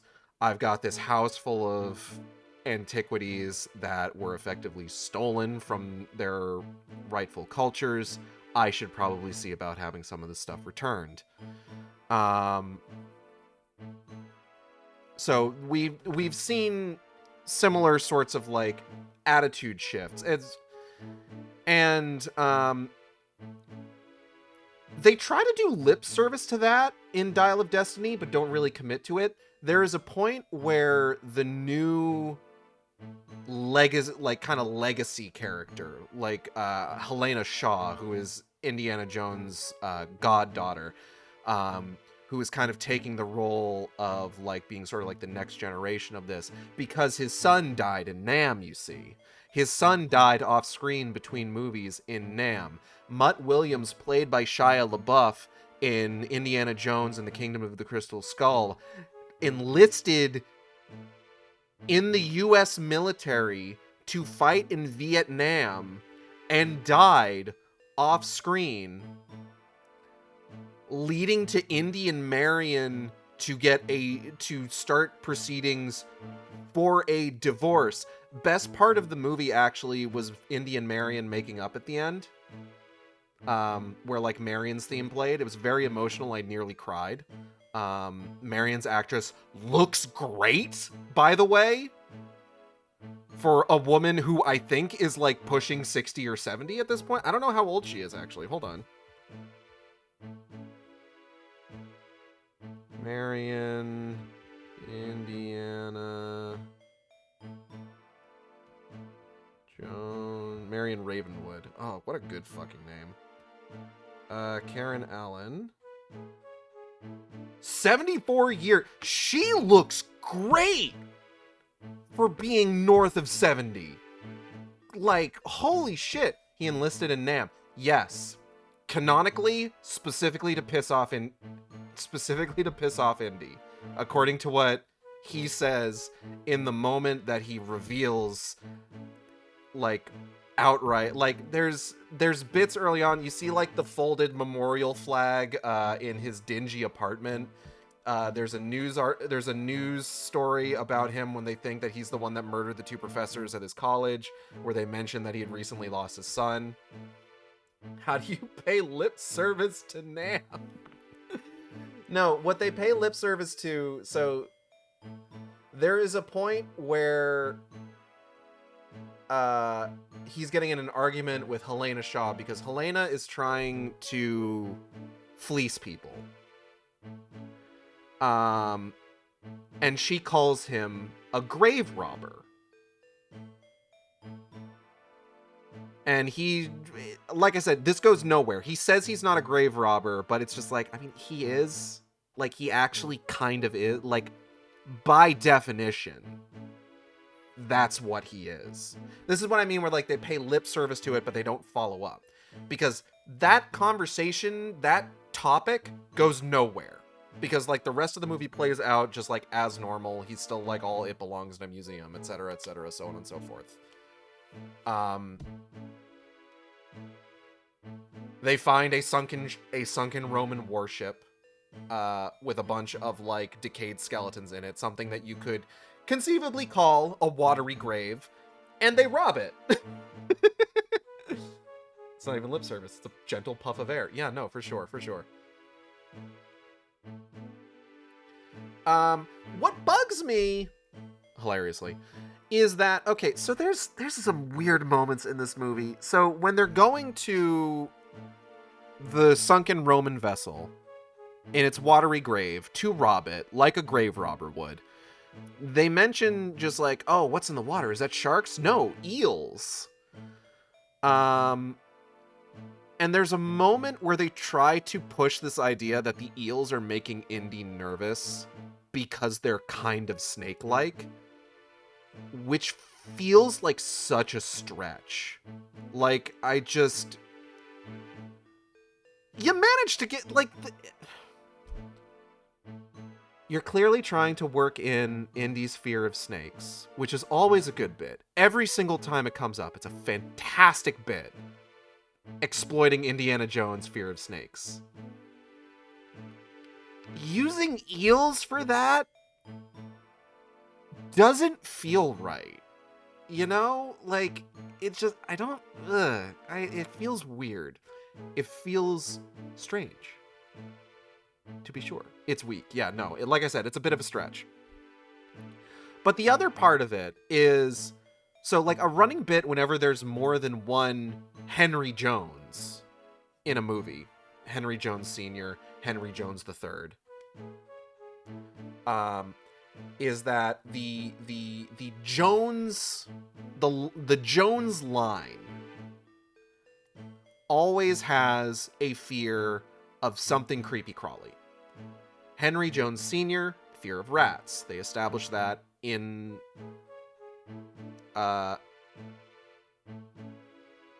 Last Crusade. Indiana Jones himself, fear of snakes. Well established over the course of 4 movies. Okay. Mutt Williams, aka Henry Jones III, established as, in Crystal Skull, having a fear of scorpions. Like, they put that out there because it's just like, oh, see, it's one of those little hints, just like, oh, apple doesn't fall far from the tree. He's got a fear of scorpions. He has a strong fear of scorpions. All enemy contacts destroyed. Give me something cool to drink. Mission compris. So you get to Dial of Destiny, and you've got Helena Shaw, who is supposed to be like the new next generation because Mutt Williams died in Nam after enlisting. I need to stress that, because it's not like I think Mutt Williams was a particularly strong character or anything. And quite frankly, I know Shia LaBeouf has issues. So I don't strictly blame them for not bringing him back. But it's one of those things. Jurassic World Rebirth. Jurassic World Dominion ends with this idea, or no, technically Fallen Kingdom, but Dominion emphasizes it. This idea of humans now needing to live in a world alongside dinosaurs. Jurassic World Rebirth begins by saying, sorry, nope, dinosaurs can't exist in the same world as humans anymore. They have to be confined to a specific area now. And it's just like, okay, cool. We've got in Isla Nublar, Isla Sorna, Isla what the fuck ever again. Sure. It's the same fucking thing. Where it's just like, we need to distance ourselves from this particular entry in the franchise that people have. It's goddamn. Dial of Destiny is just Indiana Jones' Rise of Skywalker. Hi, Natalie. How are you? Hope you're having a good time. Everybody say hi, Natalie. I simply would have just lived with the dinosaurs. Yeah, no, same. Hi, hon. How's rehab life?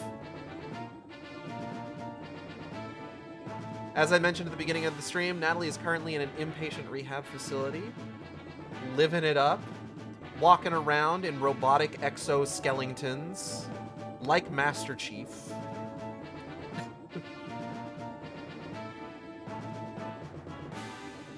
Hello, wife. Welcome. But yeah, no, Dial of Destiny is Indiana Jones' Rise of Skywalker. They saw something that people unequivocally didn't like, and they said, like, what if we just did away with that entirely in the text? And the way that they did that was killing off Mutt Williams by having him enlist in the U.S. Army for Vietnam and then dying in Vietnam. Which, like, okay, Vietnam was a shit show. We shouldn't have gotten involved. A lot of people died unnecessarily. What a fucking coward move to kill that, to just explicitly kill that character off. By having him die in Vietnam. Like, I'm sorry. I'm sorry. Every time I say it, I can't believe it's real. Mutt Williams, played by Shia LaBeouf in Indiana Jones, Kingdom of the Crystal Skull, enlisted in the U.S. Army to go die in Vietnam between movies. He got caught by Vietnam.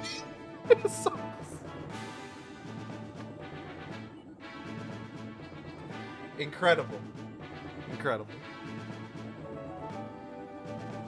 I had a point I was making. Helena Shaw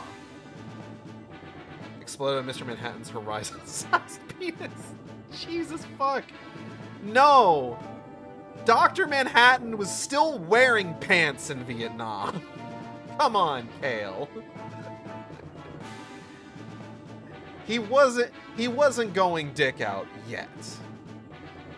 Not even in the movie. Listen. He still wasn't dick out in Vietnam in the movie. He was still wearing pants in Vietnam in the movie. Maybe he lost his pants in Vietnam. A lot of people lost a lot more than pants in Vietnam, wife. What was I fucking saying? Helena Shaw! Helena Shaw is meant to be the stand as Indiana Jones' goddaughter. She is meant to be stand-in for the next generation in Dial of Destiny. But the movie doesn't go out of its way, because I guess it's fine because she's not a Jones. Like, I can only assume they gave her the name Helena because it was pretty close to Henry. Like Helena Jones Jr. Like it's fucking Indiana Jones if he got force femmed or whatever, if he found like the fucking lance of force feminization. I don't fucking know. Helena Shaw is intended to be like Indy's new protege, essentially. But like, I feel like even if you're not related by blood, if you're going to be an Indiana Jones protege, you need to have like an established creepy crawly fear. And they almost sort of do that. There's a scene where they have to like move through a crevice and like their flashlights light up the walls and they can see like they're covered in bugs, predominantly massive fucking centipedes. And she kind of freaks out about that, but there's no sort of like implication that like she's got an explicit fear of centipedes. Kale has sent me something. Hold on.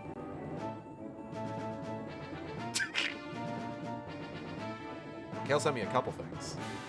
Ooh, that's fun. I will need to use that later.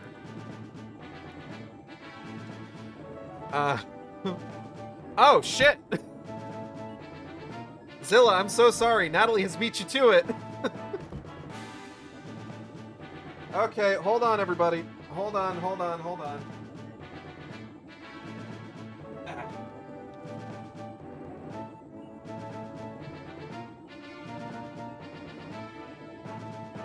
Is it centipedes or is it generic fear of bugs like they had in Temple of Doom? Well, Willie wasn't like... Bro is not gonna finish the sentence.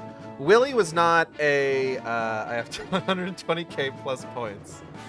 Thank you, Natalie. Okay, let's go ahead and... I think it's this one? Yeah, there we go.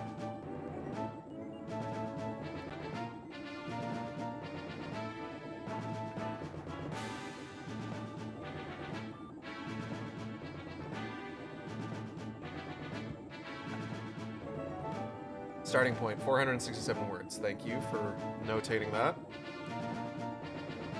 So if you haven't seen this before, the Start Writing Writer point redeem is essentially I need to bring up whatever it is I'm working on, which currently is the next chapter of Wicked Game. And I need to write at least 100 words. Can we stack? It's a 3-hour cooldown, Zilla. I'm so sorry. There is no way that this stream is running for 5 hours. Unless... I could do more than one run. That might bring us up long enough. At least be writing, yeah. Okay, I need to remind myself what I've written so far. Hold on.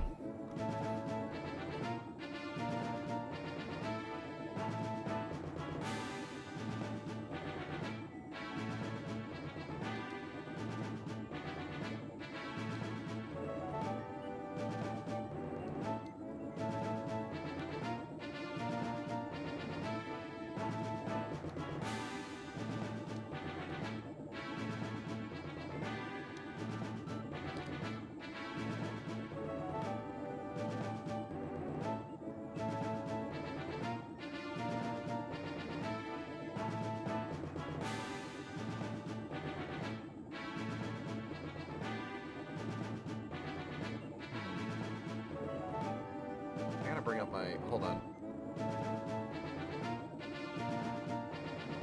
I swear to God, I had like an entire idea of like where this chapter was going to go from the point that it's at right now. I got to bring up my outline for this chapter.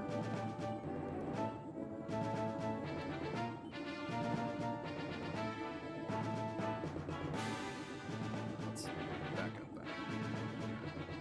Let me see. I gotta say, the outlines have really helped, I feel like, with sort of like, kind of establishing progression for me, which is nice. Because, like, I often, like, I have ideas of, like, where I want to take chapters, and, like, sometimes they'll change. Like, there's a bit in this outline, and, like, the next couple, like, points that I wrote out, where I actually decided like there's kind of a different direction I want to take it in.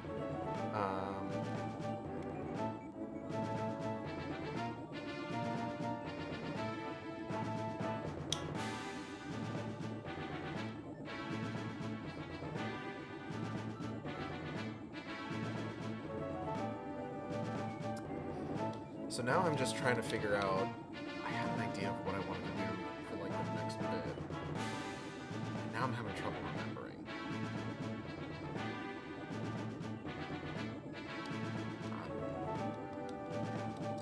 Chewing on stuff.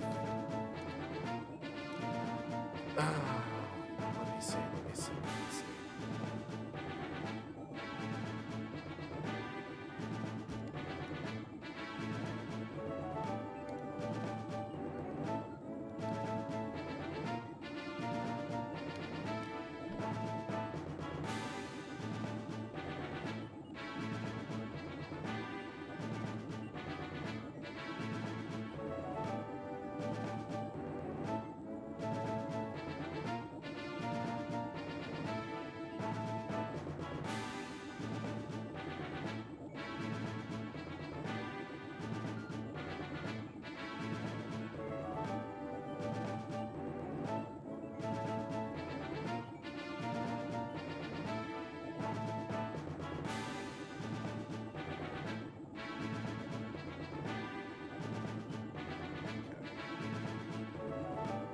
I think I've got something going here now.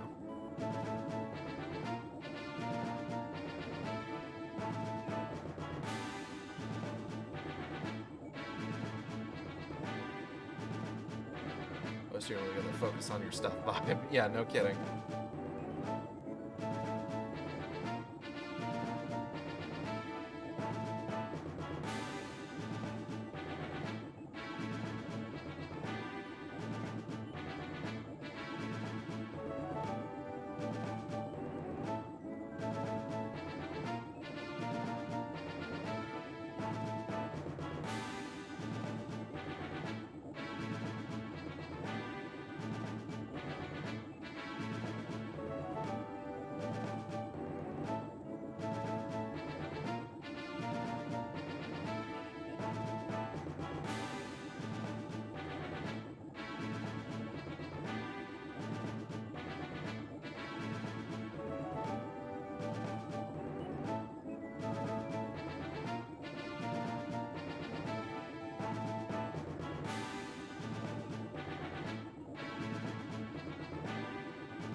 We're getting pretty up there in terms of hitting our goal.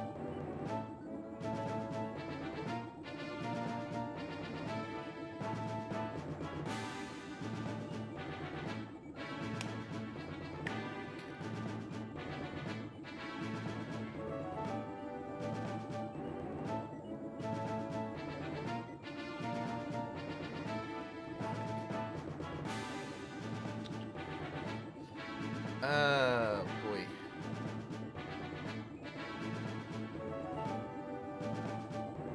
I've been giving a lot of thought to, like, character voice recently, like, literal character voice, because here's a little peek behind the curtain for you.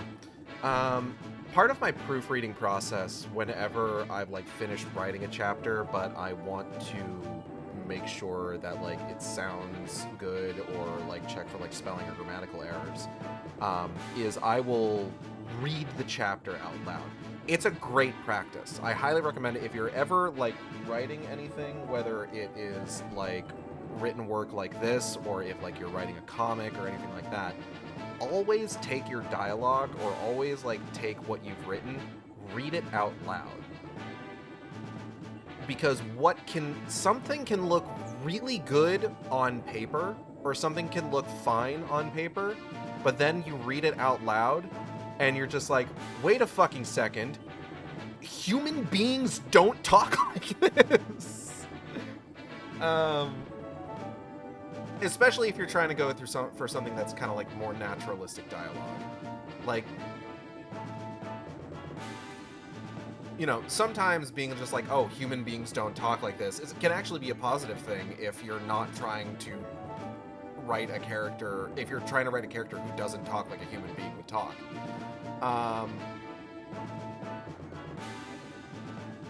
It also helps with, like, because especially if, like, you're going sort of just, like, word by word, it helps you, like, spot, like, things like, I've spotted, like, spelling errors, I've spotted, like, grammatical errors. Redundancy is a big issue that I have, where it's just, like, I'll use a word in a sentence, and then I'll use the exact same word in the exact same way in the very next sentence. And reading that out loud helps, because immediately you clock it as just like, oh, that doesn't sound right. It doesn't sound right to say that word that many times in this particular context. That's not always the case. Sometimes repetition can actually like help with like emphasis. It's really just kind of like, so much of writing comes down to vibes, quite frankly. Like, I've written things, and in order to be like evocative, I have foregone like rules of grammar and syntax, specifically for like specific emphasis. Like, I feel like I did that in this chapter. Was there something? Hold on.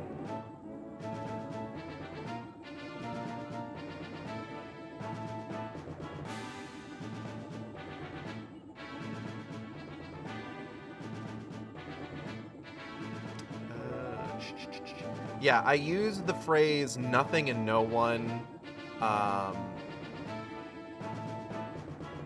Sentences, there would be nothing and no one waiting ahead.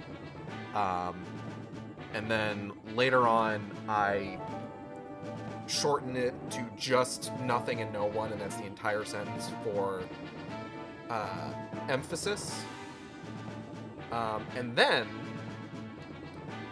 a couple paragraphs later, we invert that, something and someone, again, for emphasis.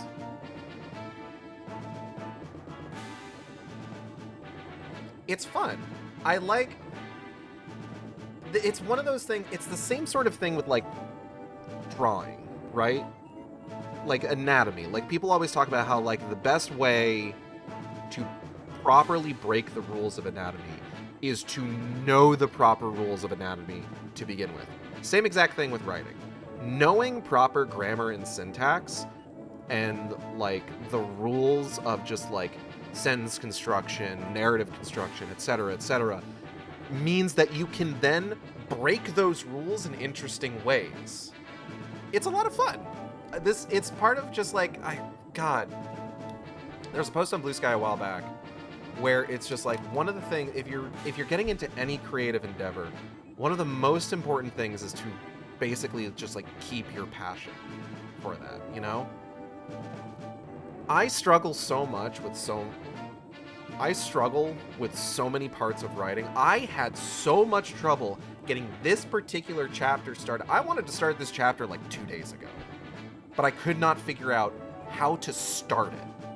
And a lot of times that's kind of like one of my biggest issues, is just like, I need a starting point, and I don't know what that starting point is.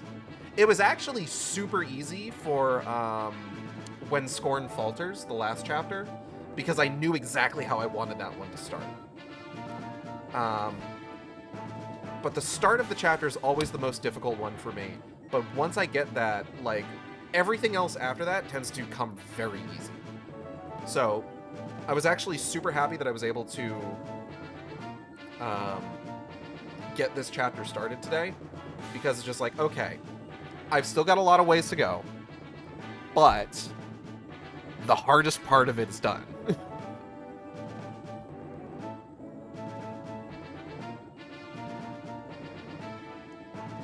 Sometimes it works just start in the middle because it gets the juice flowing. True. It's not my preferred method, personally. I'm like... So one of the things that makes George Miller kind of a tough director to work with sometimes is that he shoots in sequence. If something happens early on in a movie, that's one of the first things he's shooting. We're not talking like, oh, we're going to shoot all these scenes for this place today, and we'll come back and do like the scene that takes place before it tomorrow when we've got the set for that. He shoots everything in sequence, which can be frustrating to deal with. And by all accounts, from what we know of like Fury Road and Furiosa, and I'm thinking about this because I rewatched Furiosa recently. Furiosa is so fucking good. We know that he's a tough director to work with. Tom Hardy, Charlize Theron have said so. Anna Taylor-Joy has said so. Chris Hemsworth notably has not said so. Chris Hemsworth had an absolute rollicking good time on the set of Furiosa. And you can tell. Okay, I gotta focus here.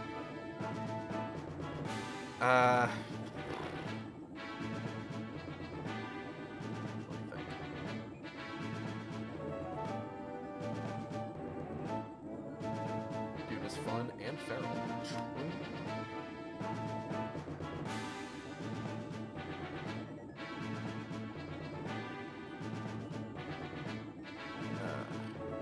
But yeah, I've been giving a lot of thought to the sort of like literal character voice, because like when I do read these out, I don't just like straight read them.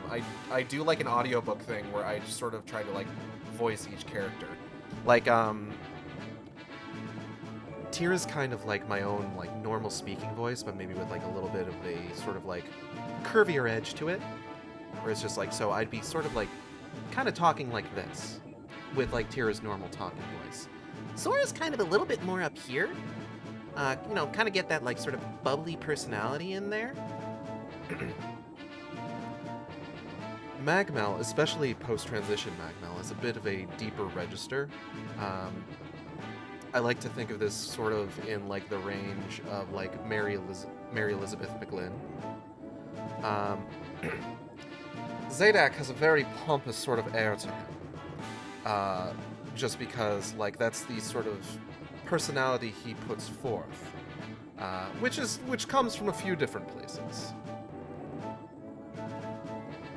Mead's kind of a bit of a more of a nervous Nelly.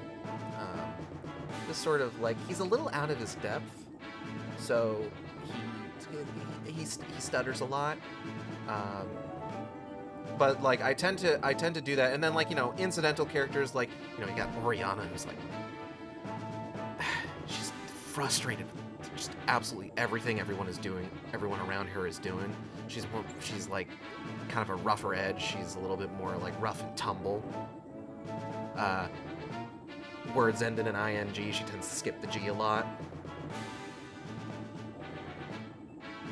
Roland comes from a very educated background for a bandit. So he tends to have this sort of like similar kind of like putting on airs, much in the way that Zadak does, but a lot less serious. So, you know, it's that sort of thing. And then you've got the mother of the hive, who has this sort of like almost dangerous kind of lilt to her voice. Like that sort of thing. It's a lot of fun, honestly. It makes it very fun to read through these chapters whenever I'm doing my proofreading, just to kind of like get an idea of like what the voice of the character sounds like, and just like what that would sort of be like, to just kind of like hear it all out loud. I like to have fun with it.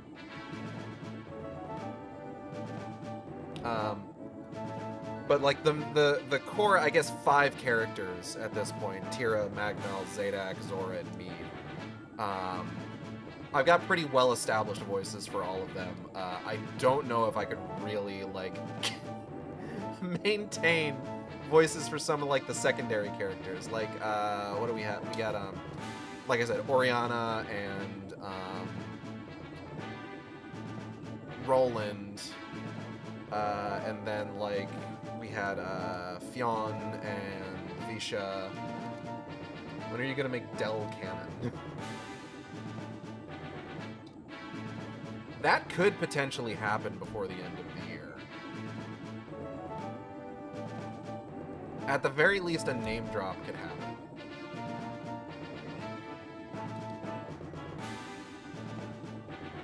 Because, like, if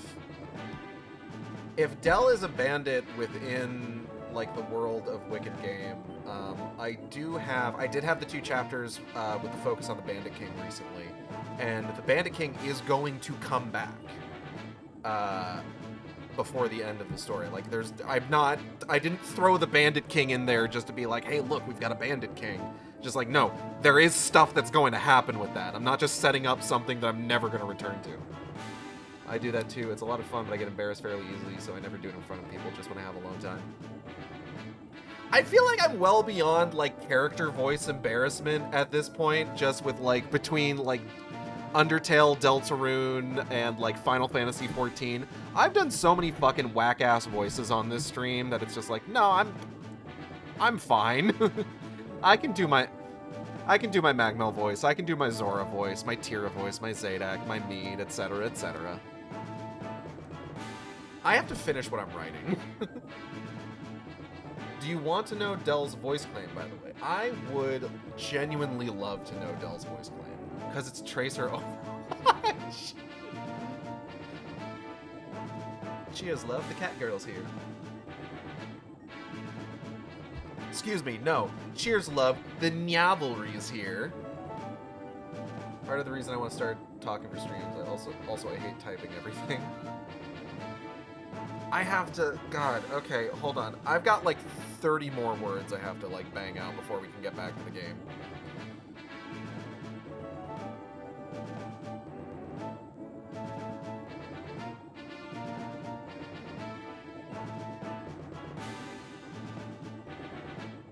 Literally, I've typed into FF14 chat during RP. Cheers, love, the cavalry's queer. Okay.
Oh, we've already broken it. Okay, cool. 1 second.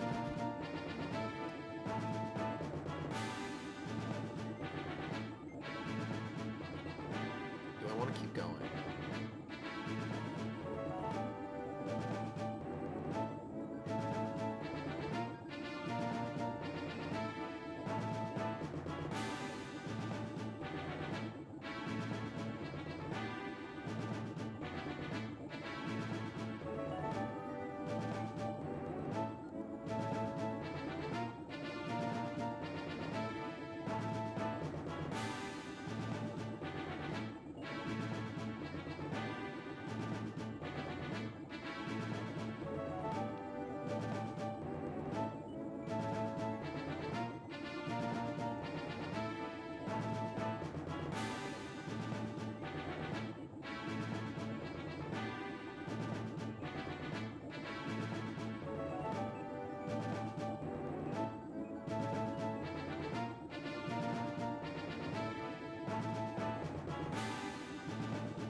Sure I'm like maintaining the continuity properly. I know I'm over the goal, but, like, I did have an idea for, like, this next part that I want to get on paper before I fucking forget it again.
Okay. We're going to go ahead and stop it there. We have managed 200 words, which is pretty good. Let's turn that off first and foremost. Let's get back to the game. I had remembered that I wanted to talk about, like, the character voice thing, because specifically because I was proofreading When Scorn Falters the other day, and I was having a lot of trouble doing the voices. Or not a lot of trouble, a lot of fun doing the voices. Falca didn't show, I knew it was so good. Huh? Sorry, I wasn't paying attention. Say, Wolf, what you said earlier about Crystal? About her and Panther. Hey, don't get mad at Panther, you're the one who broke it off. You can't complain now, crying about the past isn't manly. Not cry, it's something in my eye. It just came as something of a shock, that's all. So I have feelings for her? ... So you're that type of man, eh? Well, I'm terribly disappointed in you. Dumbass. The ultimate weapon. I was talking about something before.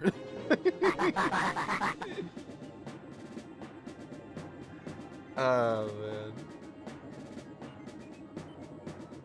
You know what pissed me off the most about Dial of Destiny? Okay, so every Indiana Jones movie has, like, a big guy, right? A big henchman whose entire thing is that he dies horribly, right? Like, it's a common thing across all Indiana Jones movies. And it's always, like, something kind of, like, shocking, almost, I would say.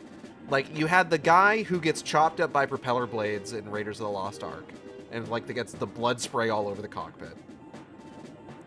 You've got the thuggy in Lost Temple? Yeah. The Thuggee-in-Law's temple who gets crushed by the big, like, rolling crusher and, like, the blood, there's the blood smear on it as he's, like, being smooshed, right? Closest thing Last Crusade has, I don't think it has, like, a specifically big guy, but it has a guy in a big tank who goes over a cliff and fucking explodes. And then, of course, you've got the one communist in, the one Soviet soldier, not communist, I mean, he is a communist, but specifically the Soviet soldier in Crystal Skull, who gets carried off by a bunch of poisonous ants and eaten alive inside their big-ass fucking anthill, right? So, of course, I'm watching Dial of Destiny, and there is a big dude. His name's Hawk. It's just like, okay, we've got a big dude. I know what happens to big dudes in Indiana Jones movies. They generally die horribly. So I'm excited for that because it being a staple of Indiana Jones movies, it's something that I can see the fucking narrative flow for, and I can be like, okay, this is something that I can expect. This is a fixed point within the narrative that I can expect to happen. The lock on Falco's ship, bring him in now. I'd be angry when he sees you here, don't let it bother you. She's always had a terrible attitude, but if he wants to bring it on, I'm ready. Falco's on his way to the bridge. Hey Fox, long time no see, you've got even more gray hairs than last time I saw you. Har har. Hey. What the? You wolf, you! Calm down, Falco. What the heck is this loser doing here? Somebody start talking before I start breaking stuff. Ask him to come here, Falco. What were you thinking, Fox? Tweet, tweet, tweet. Is that all you got, little birdie? Okay, that's it. You're going down, furface. Stop it, both of you. Alert, alert. I have detected a large energy force gathering in this area. God, that's right. I got so angry at this idiot, I totally forgot. On my way here, I spotted an enormous satellite weapon. I mean enormous, like really, really big, massive. Yeah, I got it, Falco. Thanks, Rob. Yeah, I got it, Falco. Thanks. Rob, can you put that thing in the monitor? Fuck, it's big. Look at that. You see, I told you it was big. Do you think it's still under construction? No, I think it's probably finished. Look at the size of that thing. This is their ace in the hole. Can one of our ships even take down something that big? Unknown. Ha, well, we can't take it down. Maybe it can take itself down. What are you saying? If we blindside the thing, it'll get confused and take itself out, right? Right, if we hit it hard and fast, it might miss us and shoot Solar instead. That thing is so big, it's gotta have a huge recoil. With any luck, we can make the thing recoil itself right into the lava. It's not even that big. It's pretty big. Not bad, maybe you weren't dropped on your head as a pup after all. Told you to bring him along was a good idea, Falco. Is it bigger than the Piggy Cube? I'm not sure. Maybe. Start by collecting all the cores in the area. It's less than 5% of the thing. Success, what do you think? You make the call. Let's do it. All parts for to launch. So, okay. Fixed point.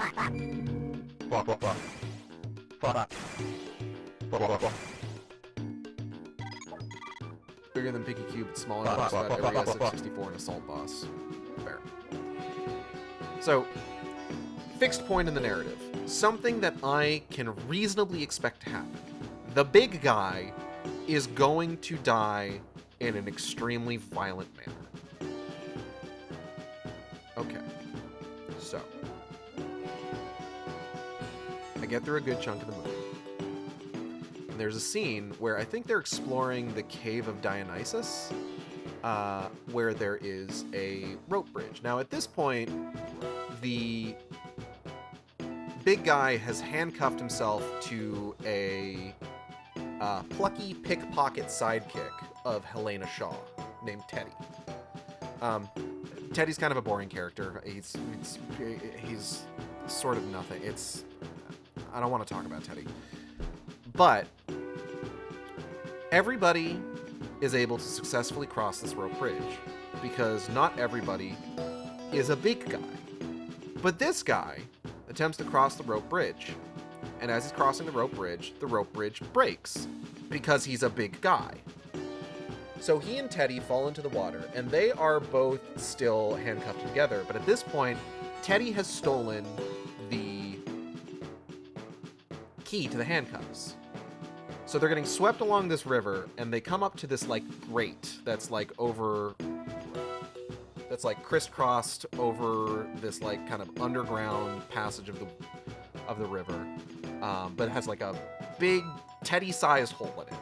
but not a big guy size hole.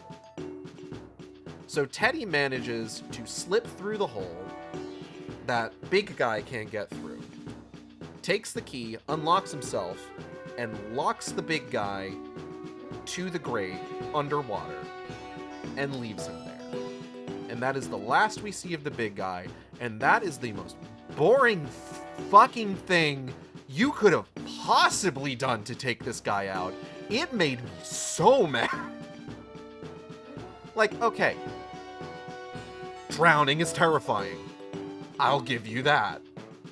But, like, Crystal Skull had a dude get eaten by ants.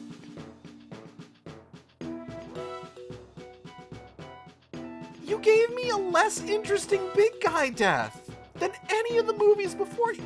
Like, you just we don't even see him die. He's just left there to drown. What are we doing here? Anyways.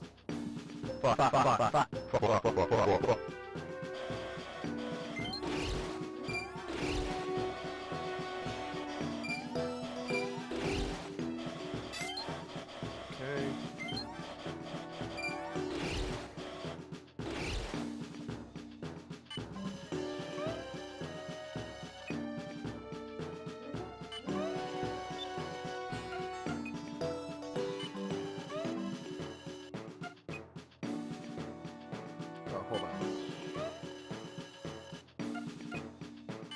Let's send Falco up towards this missile, and then Fox will go this way.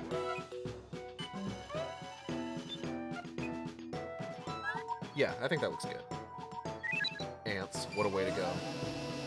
Yeah, it was fucked up. But it was cool.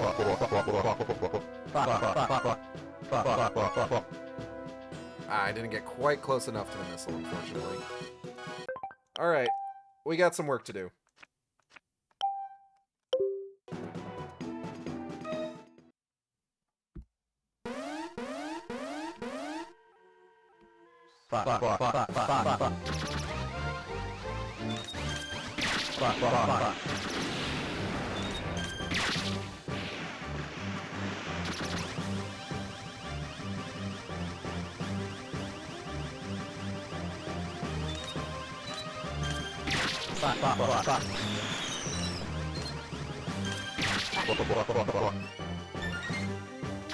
Okay.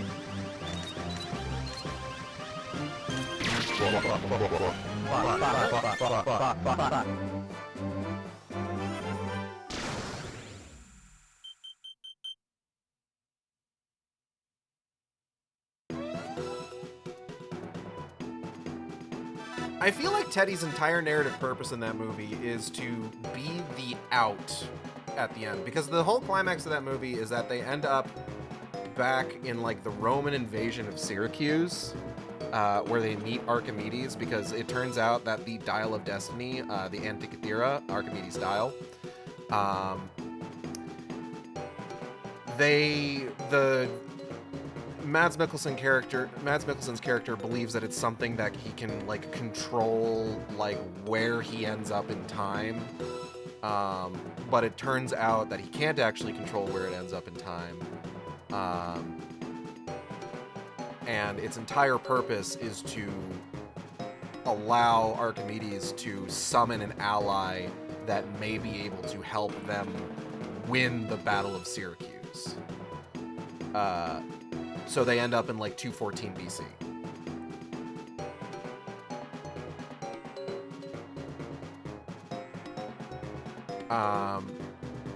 And they end up in 214 BC while on the plane that is being driven by the Nazis, who think that they are going back to Germany 1939 so they can assassinate Hitler and avoid his mistakes that allowed Nazi Germany to lose the war, which they don't do, obviously, because Nazis sucked and were completely fucking useless and incompetent. So Hitler not being there wouldn't have changed anything. Regardless. That's like opposite Great Man Theory, right? Where it's just like, oh yeah, if we take out this one specific guy, then he won't make those mistakes and we'll be able to win. It's just like, no, your entire fucking way of life was doomed from the start because you suck ass at everything you're trying to do. Anyways, the Antikythera is designed specifically to allow somebody to travel back to 214 BC Syracuse in order to assist Archimedes with driving off the Roman invasion of the city.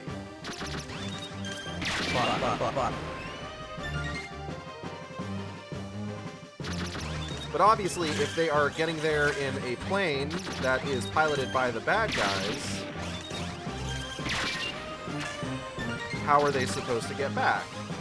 Well, they would need another plane. Okay, how do we get another plane in this scene? Let's add a plucky pickpocket character who is himself training in his off time to learn how to fly planes by getting tips and tricks from pilots that come to this bar that he helps out in.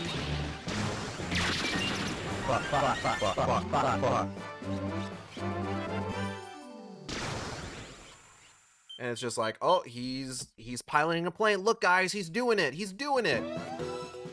There's a random Italian man who is sleeping in this plane. Why is the random Italian man here? We don't know. He's just, what are we fucking doing here, man? But they have the plane that allows them to land and gives the heroes an out to return to the past. Which Indy almost doesn't want to do because he's just like, holy shit, I'm living through history. There's nothing waiting for me back home. My son is dead. He died because he enlisted in Nam and died off screen between movies in Vietnam. And my lack of the ability to grieve properly and console my wife, Marion Ravenwood, who gave birth to this son who died off screen between movies in Nam, has meant that my marriage has fallen apart. And the entire crux of that ending is that Indy is just like, there's nothing waiting for me back home, let me stay. And Helena is tearfully begging him to come back before just punching his fucking lights out and dragging him back home. Which, quite frankly, good scene. Helena Shaw's actress put everything she had into that scene, and I respect the hell out of it. I will always respect impressive, noteworthy performances in shit movies.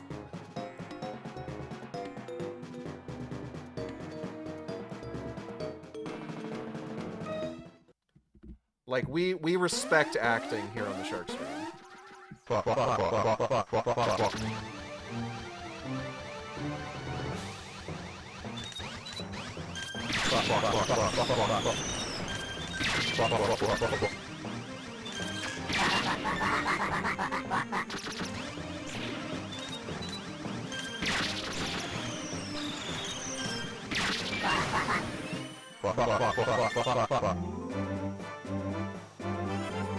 Yeah, I don't know, that the weird Italian guy that was in the plane that Teddy was flying is so... There's so much weird shit in this movie that just comes out of nowhere and then goes nowhere. And I think I know what the purpose of some of it is. Like, there is an entire running bit when they are in... Oh, God. Where is it? Tangier, I think? There's an entire running bit when they're in Tangier where it is revealed that Helena had become engaged to a mob boss specifically to help her pay off some debts. And there's an entire chase scene through Tangiers where they're going after Voller, and they're being chased by this mob boss who is tearfully crying after Helena because he still loves her. And the movie thinks it's a way funnier bit than it actually is, which is kind of tragic.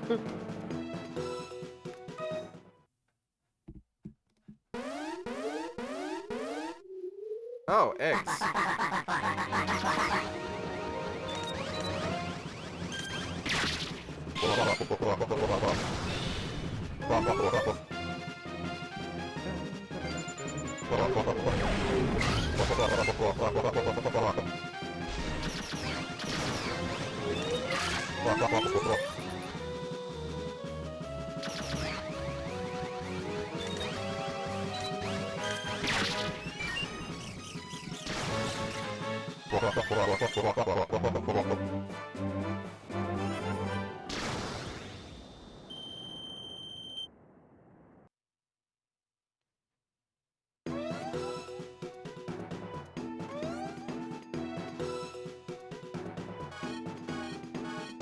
Missile slipstream.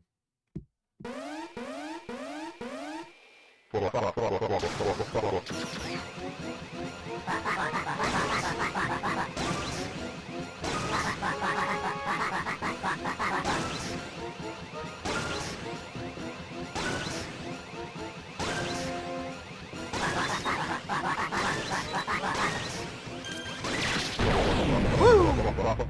Close.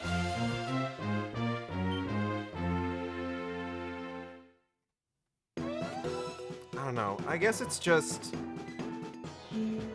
I wish I could properly articulate why, like, this movie made me, like, as upset that it did, as it did. Because it's just like, I don't know, like... I feel like I should be having fun when I'm watching an Indiana Jones movie. You know?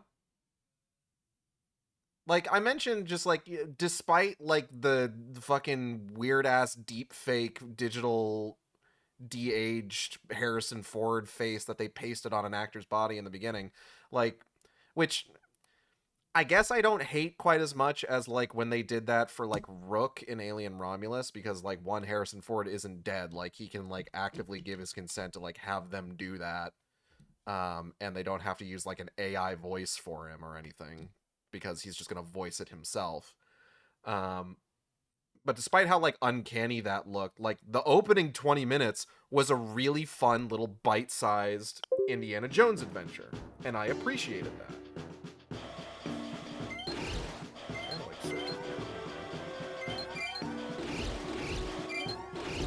Okay. Fuck this guy.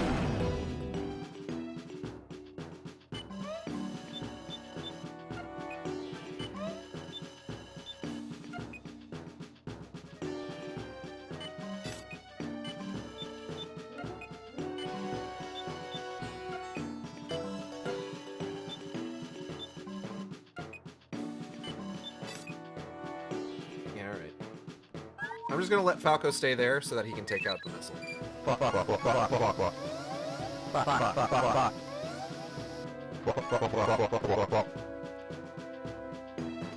Okay, everyone's got one thing to do, which is fine.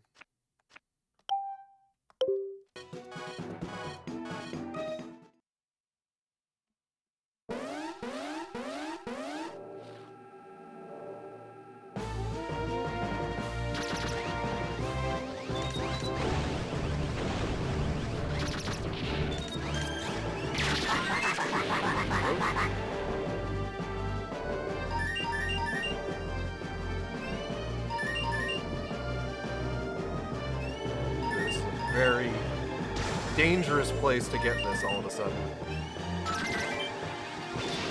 Ow. Oh. Fuck.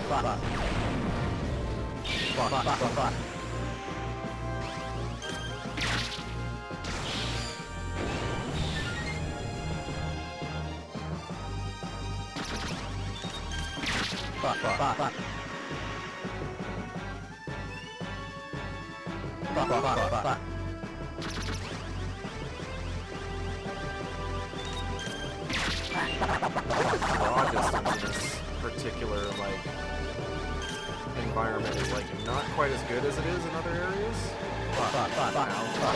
Ow, fuck my life. Jesus Christ. Goddamn.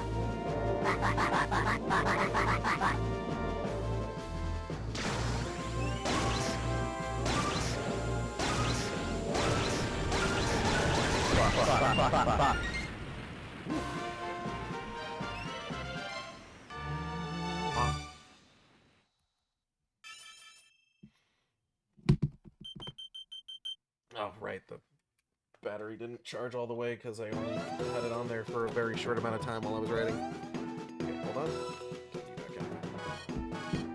Let's get this missile taken care of.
I guess that's really just kind of what it comes down to. It's just I was bored, and I feel like I shouldn't be bored during an Indiana Jones movie. I feel like if I'm bored during an Indiana Jones movie, something has gone terribly wrong.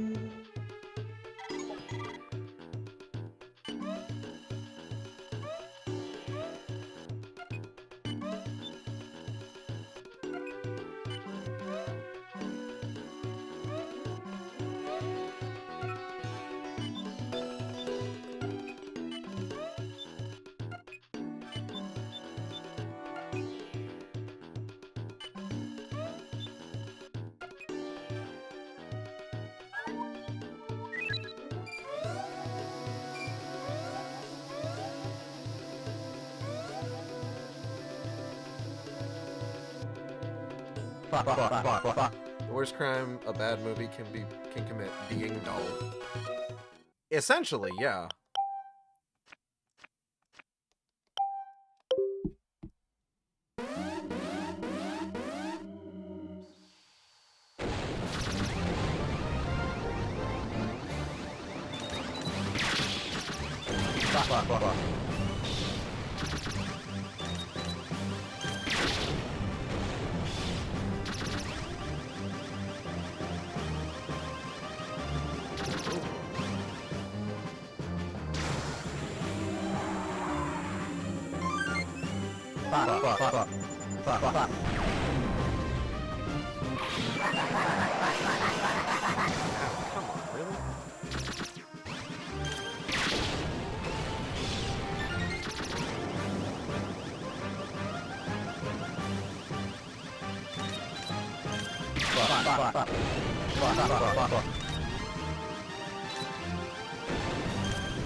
Rob, get me out of here.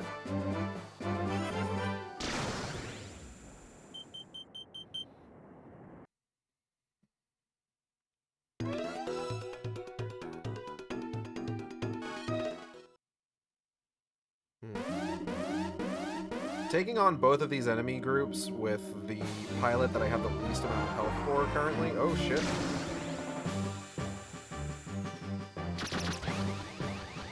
And also leading them, like, closer to the Great Fox is maybe not a good idea.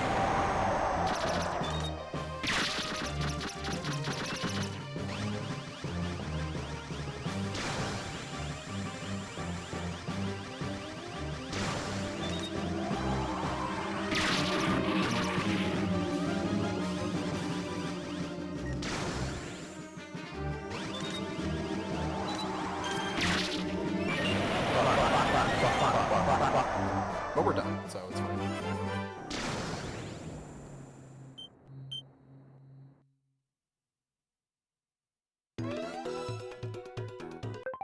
I don't know. Like I said, hold on.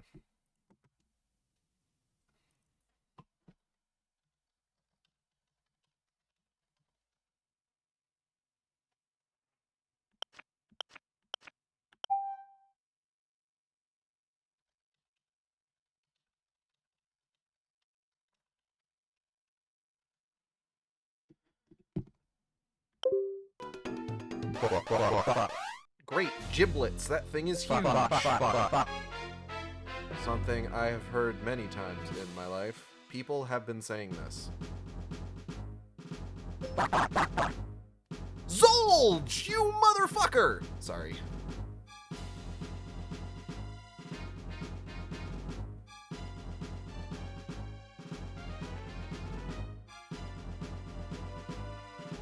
Hold on, I need to send my wife a heart emoji.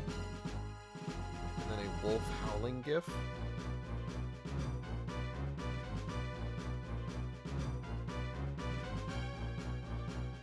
To let her know I miss her. You! Who do you think you are? We're Star Wolf. What? No, we're not. Wolf, why would you say that?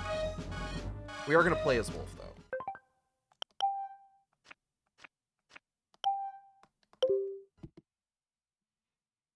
Because I like this thing. I like this Star Wolf theme so much.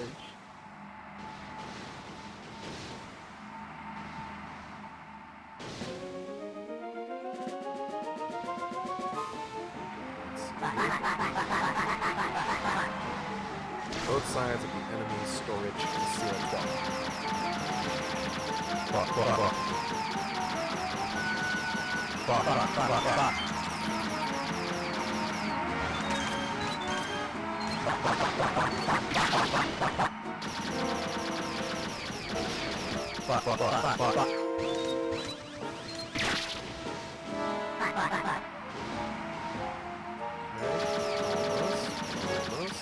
Oh, fuck.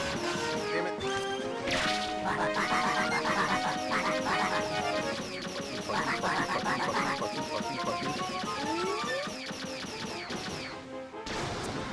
Oh, no, you don't. No, you don't. No, no, no. Back in the lava. Back in the lava. Back in the lava. Back in the lava. Get in there, you goofy goober. Come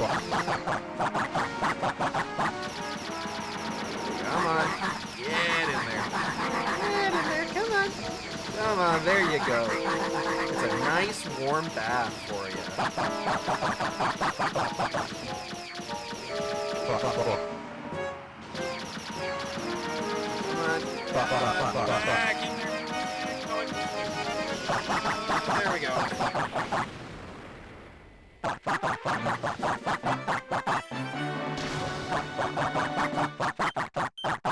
We out, we out, we out, we out, we out.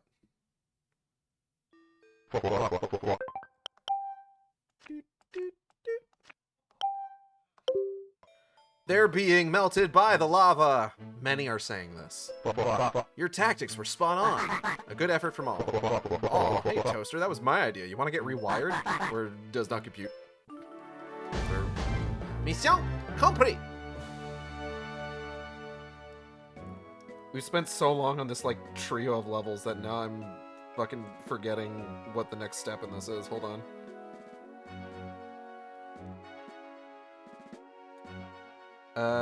We gotta say... Sorry, I'm out of here.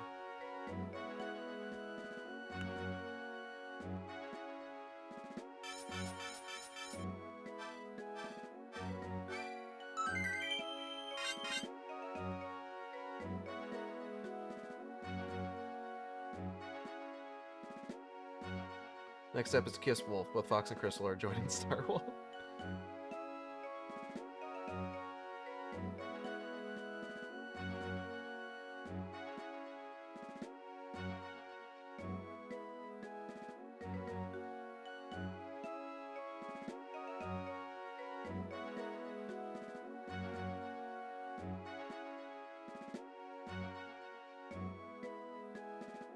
Sorry, I started looking at Blue Sky. You're gonna need to give me a second. Okay, we're good.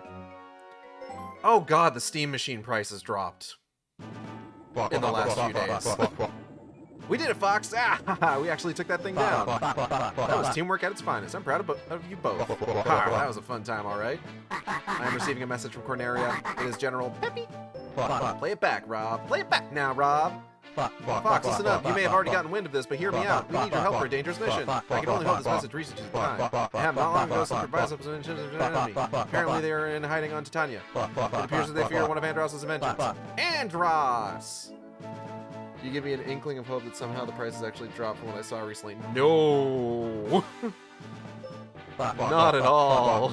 Or the thing is, no one is really sure what this event does. We dispatched one of the pilots to Titania as soon as we could. And yet, these events fill me with dread. Fox, we pray that this message reaches you in time. You must change course for Titania and help our pilot. Can you do it? I'm relying on you, Fox. Message ends here. Well, that's a shocker. A panic message for Peppy. He must have eaten dumb for breakfast when they promoted him. Yeah, the old geezer sure seems worried. Regardless, his fellow pilot needs our aid. We have to help him. Har, same old Fox. Sorry, I'm out of here. I am in the middle of something. Excuse me for a moment. Your ship is now ready to be equipped with a plasma shot. Thanks, Rob. I like my arming just like it is. I've already mounted the weapon on your ship. I see. What are you moping about? More weapons means more fun. Dash. Dash. Ah. Dang, I'm glad to see that fool turn tail and run. He helped us out when we needed it. Yeah, but he sure left in a hurry. Who knows what he's thinking? He just missed his friends. I have a visual on a pilot. He has arrived from Corneria. Patch me through. This is Dash Bowman of the Cornerian Forces. Fox McCloud here. Say, I know you. Holy feathers, you're just a little kid. Who let you into the cockpit? Mr. McCloud, is it? Please, make your acquaintance. I'm Dash. Thanks for helping us out back there. What's the fucking situation?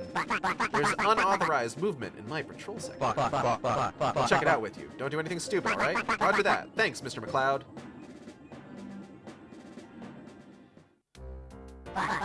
Enemy sighted. Let's go! Leave it to me. Leave it to me!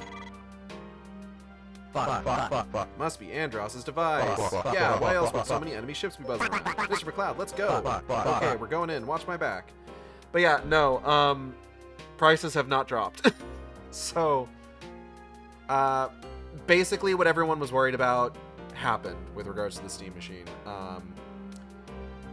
It is over $1,000 for what is essentially the most basic version of the machine. Not even like a gig's worth of storage space. Which is a bummer. And I feel really bad for all of the people I know that were actually looking forward to it. I was looking at it as kind of like a, oh, this will help me with like kind of like if I want to stream like the handful of like PC only games that I am interested in streaming. But ultimately I wasn't necessarily 100% committed to it. So, I mean, like I got a PS5, I got an Xbox Series X, I got a Wii U, a Switch 2, normal Wii, I've got a 360 hooked over here. I have a roommate that has a PS3. I'm good. I am lousy with options for games to play.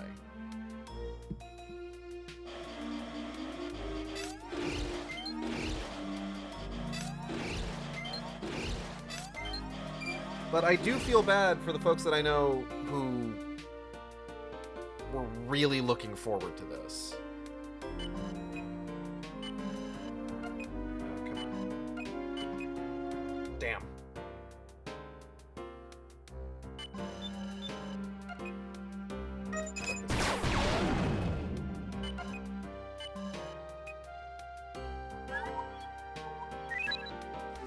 There's a way to stream from a deck. Like a Steam Deck? I think so. Steam Decks, I'm pretty sure you can go ahead and just like plug in HDMI. Massive Steam library that my laptops can't play. I'm really good at finding bundles that have lots of stuff I like. Yeah. Enemy forces have launched a missile. Fuck, they sure have. Okay, hold on. Let me just...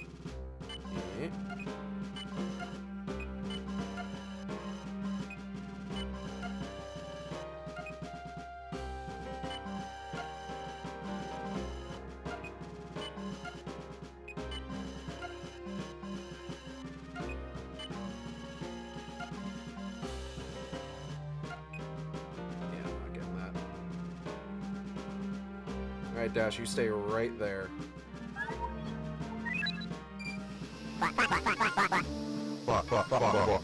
Oh, no, I didn't. Okay, cool. Yeah, I've got a bunch of PC games that, like... There's a lot of stuff that I have on PC that is, like, stuff I can't really get on consoles. Or at least not consoles anymore, for the most part. That it's just, like, having it on PC, or having a Steam machine, would be nice. But PC components being what they are, because of the fuck-ass, like, environment that we're in right now with regards to, like, AI and them buying up all the fucking bullshit with their fucking snake oil nonsense.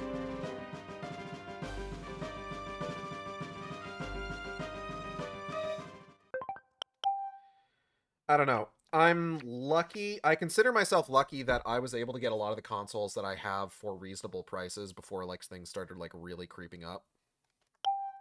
And like I said, I am lousy with like, if I were to never buy a new console again ever in the future, so long as they don't brick the old ones, God,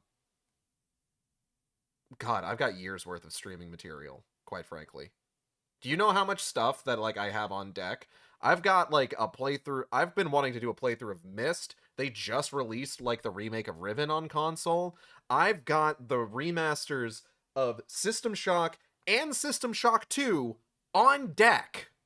Ready to go.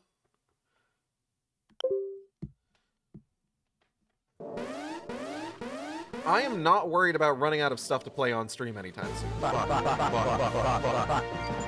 I'm going to bomb these motherfuckers.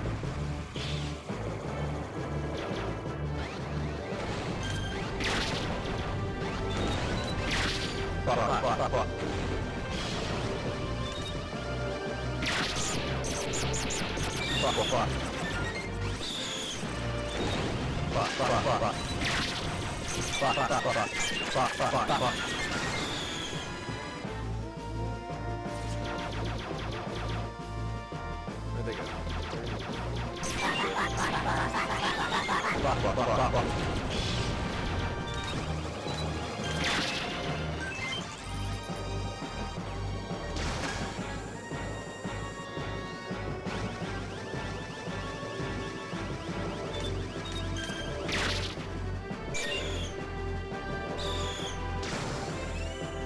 As long as I can have my games physically, I should be good on that. Good, but things have been weird on that. No, for sure.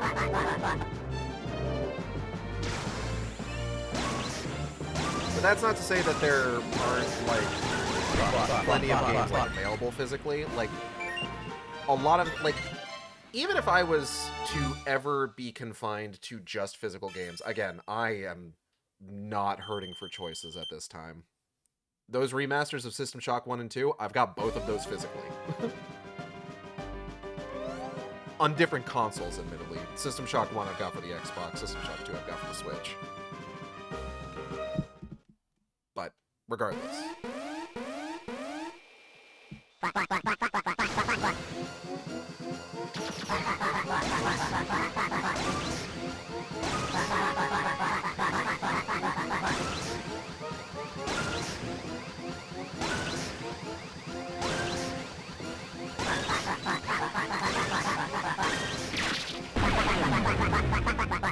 Howdy, everyone. Slippy fucking yet? Nope, we have been on the same run now for about 3 hours. Mostly because I keep stopping to talk about things, and also because I got some raiding in. But hello, Venom Lad. Welcome. Good to see you.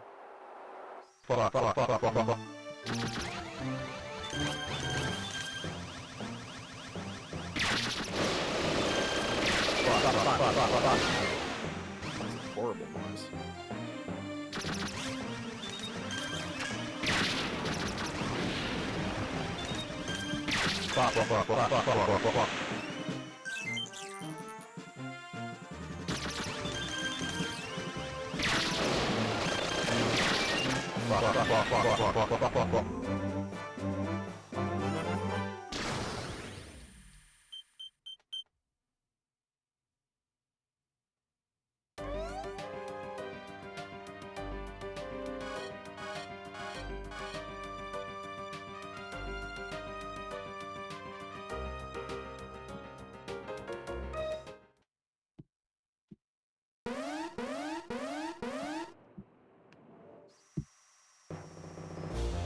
Oh,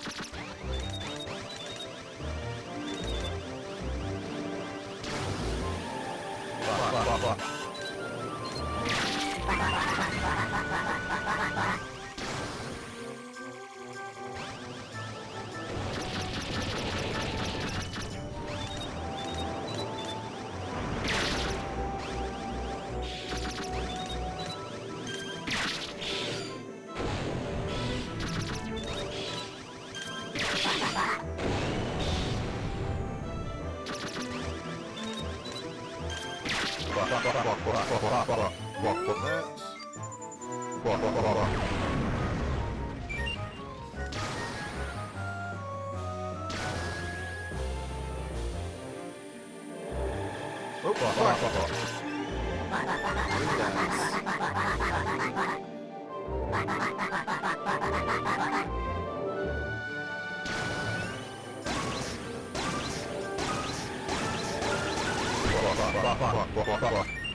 I have a message on Discord. I accidentally opened Steam, so now I'm gonna have to deal with that. Cool. Awesome. Fuck.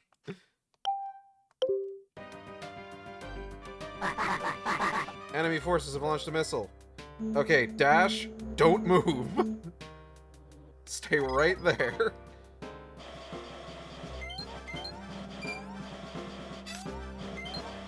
Why are, like, none of these other places launching missiles? What the hell? There we go.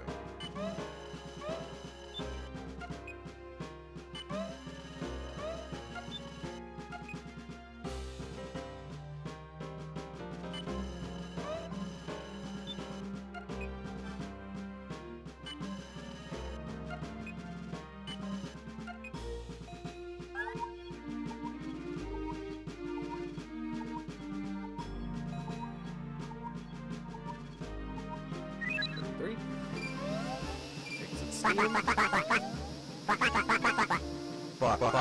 Just as I expected.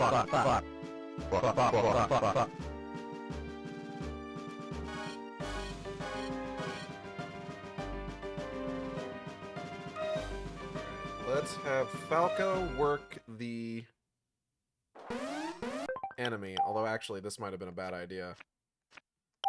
These guys are kind of tricky to do without taking damage, and Falco is, dying.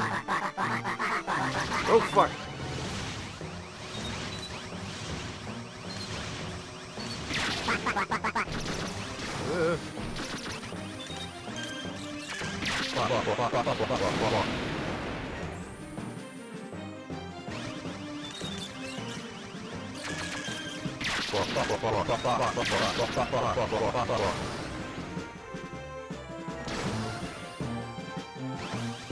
Let's see if we can't get Falco a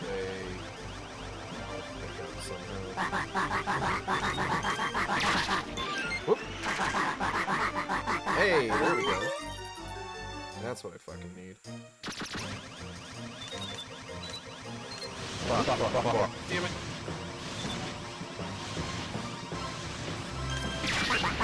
Woo! Get me out of here.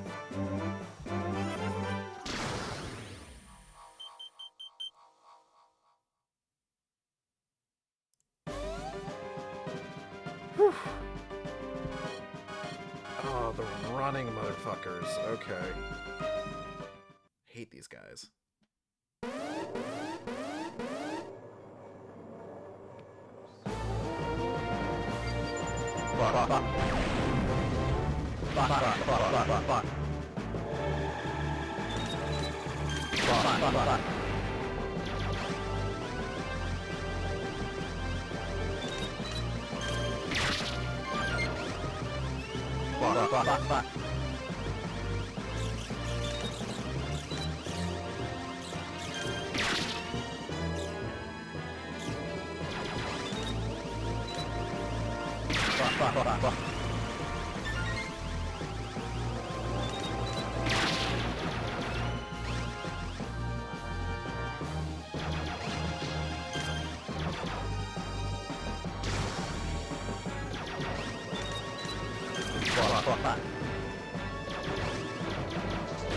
Oh shit.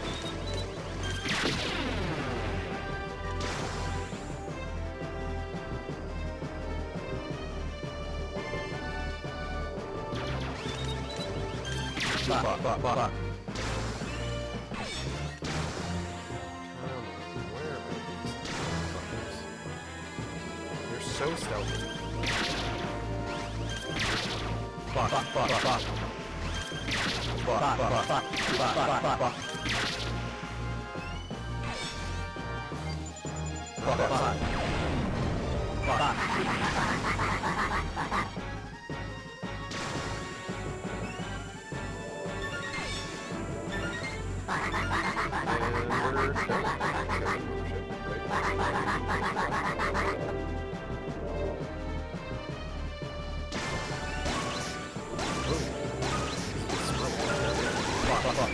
Alright.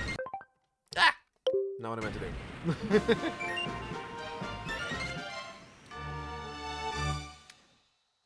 Ah! Clit. Clit? What? Cleared. Cleared.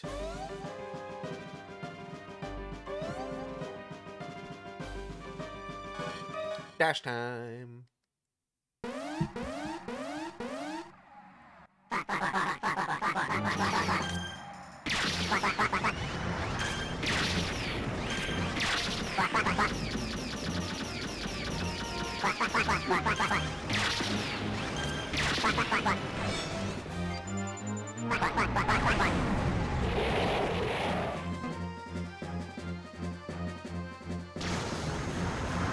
Whoop, shit.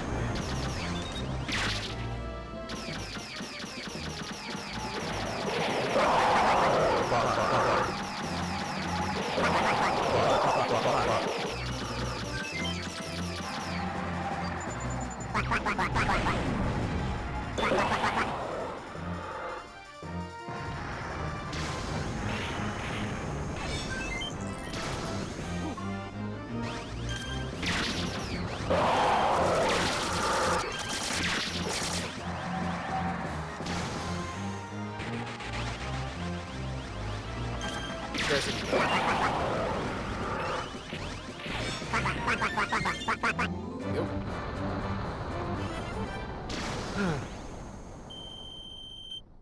I saw someone speculate that just based on like the increase of the Steam Deck to its current pricing, in all likelihood the Steam Machine probably, if we hadn't been dealing with like a shortage of PC parts due to like fuck-ass AI tech bros. I like when someone goes, "Wah!" Yeah, it's pretty good. The Steam Machine probably would have come in at around like $700-ish. Which, like, oh, that would have been way more reasonable.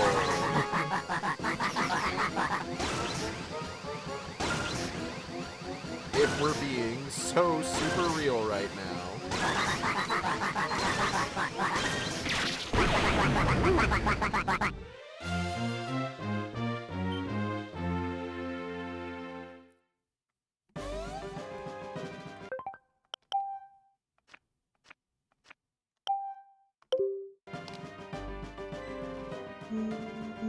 Oh, right, we've got one more missile base. Down here in the corner.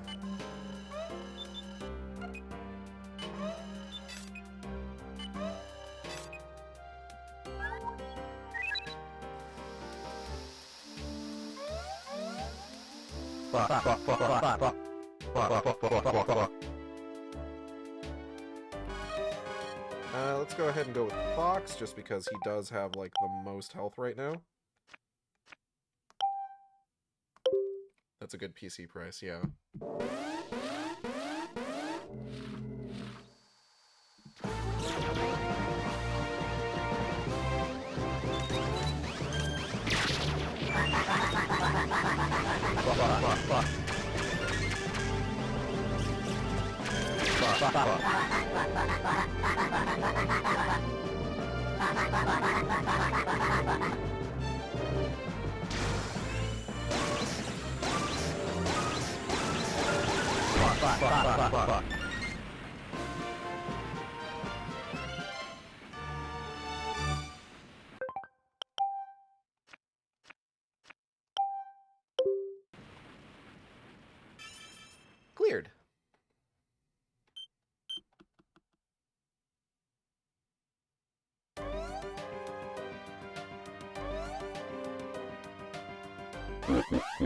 I am the ghost of Andros. I protect this place with my bioweapon.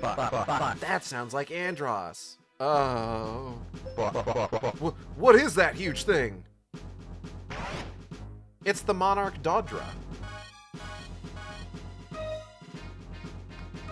We have to play with Dash because he's thematically appropriate. Because he was Guian's son.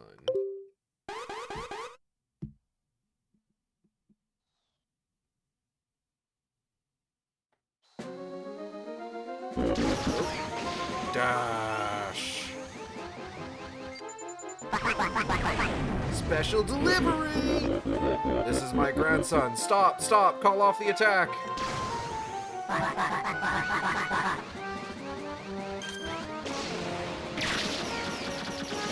That's interesting. You get special dialogue.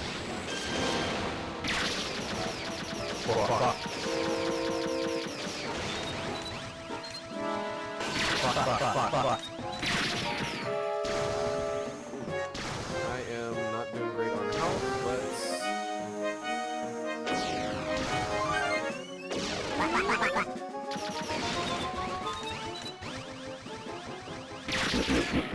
Dash, you were aiming for the head?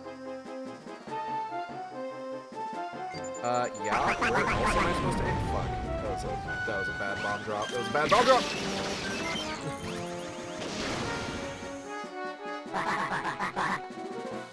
Attack the head first. What do you think I am trying to do, man?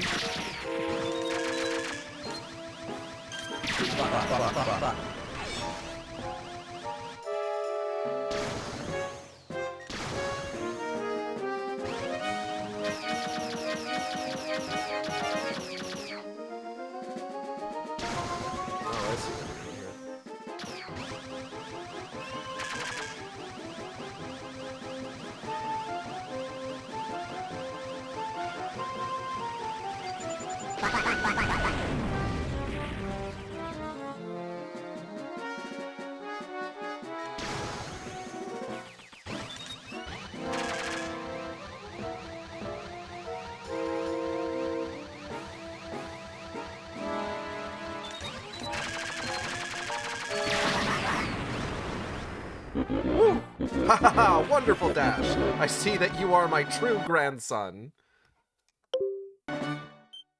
Wait, really? Really what? Oh, the unique dialogue? Yeah, it's neat, right?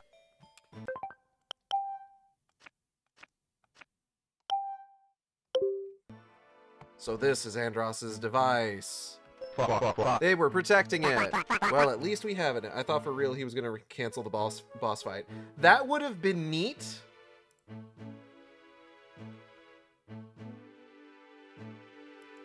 But also, I think it's kind of neat that we still proved ourselves. Well, at least we have it now. Now we just have to figure out what it does. Mission complete!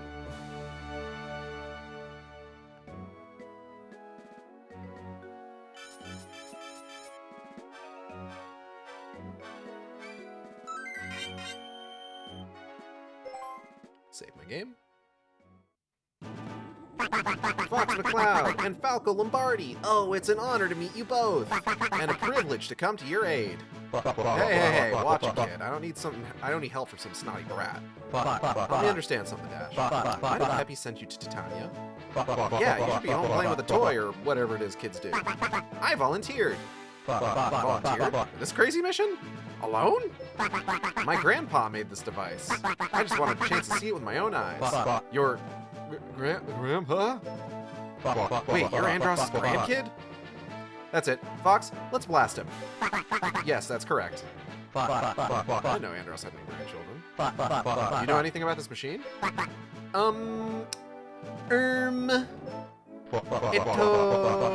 Bleh.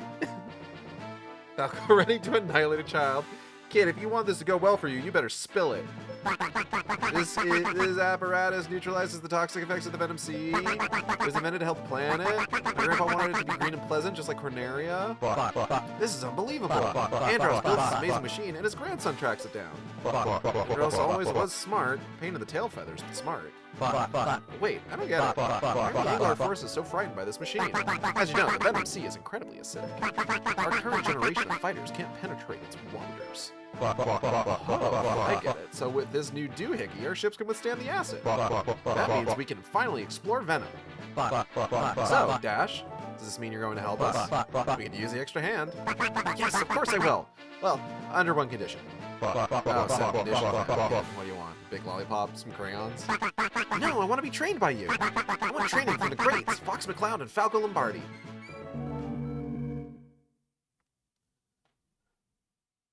Dash makes a choice. Zuckle! My liege, we are in big trouble. The acidity of the ocean has been neutralized. Don't retreat. Don't even think of losing your cool. Let them come. Here is where we shall make our final stand. Okay. These pilots are even very brave and very stupid. Let us give them a warm and glaring welcome. We are battle ready. Venom C has been neutralized. We can begin the attack immediately. Standing by for your order. Okay, everyone all set? Yes, sir. Let's do this. Alright, let's go.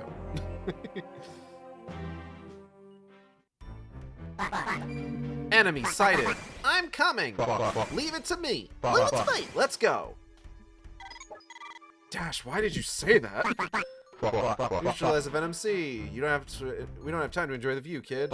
Here they come. Okay, hold on.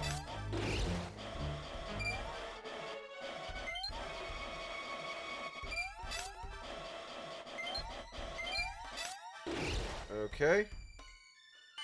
Go, Dash. Fuck. Hold on. Okay, yeah. Fuck this guy. Fuck this guy. Fuck this guy.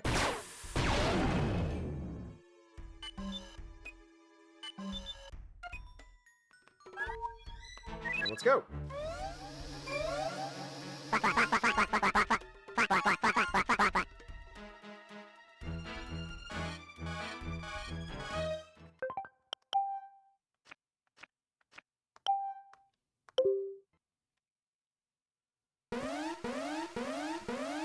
Okay, so these should be clumped together so I can do something like this.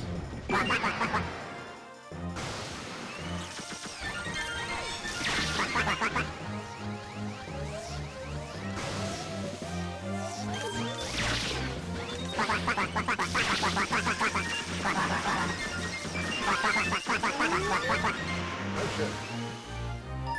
I don't think I've ever gotten 3 of these coin things in one run before. That's pretty neat. Oh shit.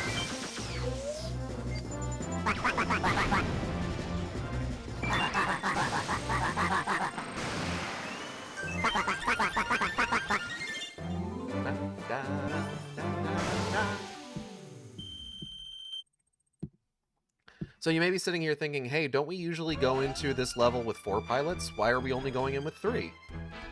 Very mysterious circumstances, wouldn't you say?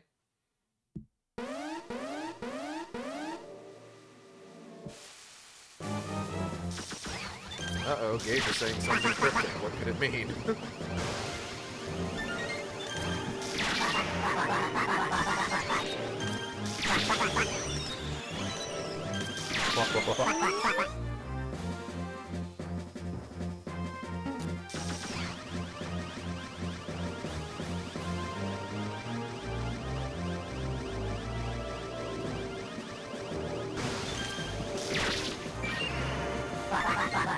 Powerful mistakes.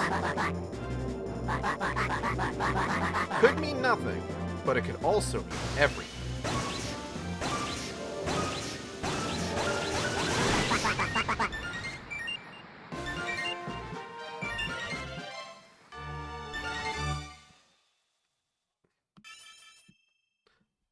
Perfect. I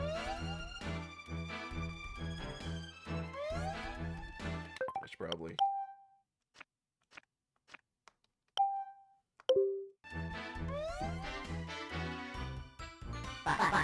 Enemy forces have launched a missile. Oh no!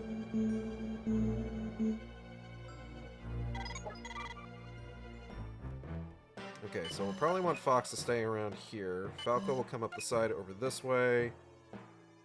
Dash.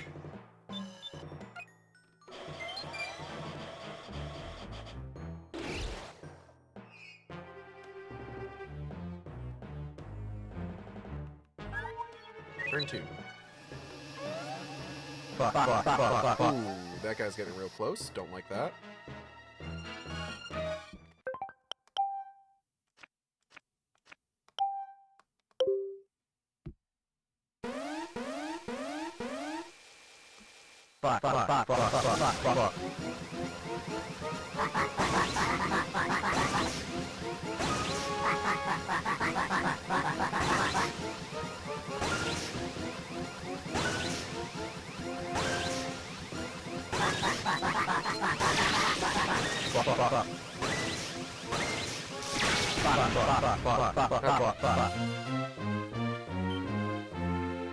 Phew.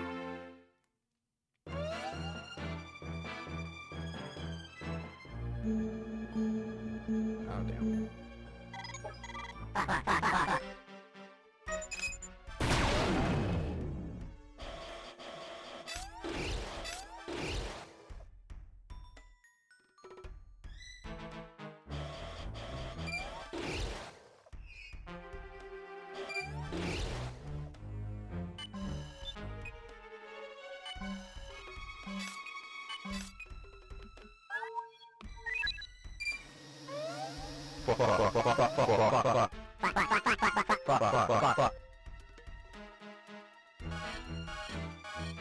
Oh boy, alright.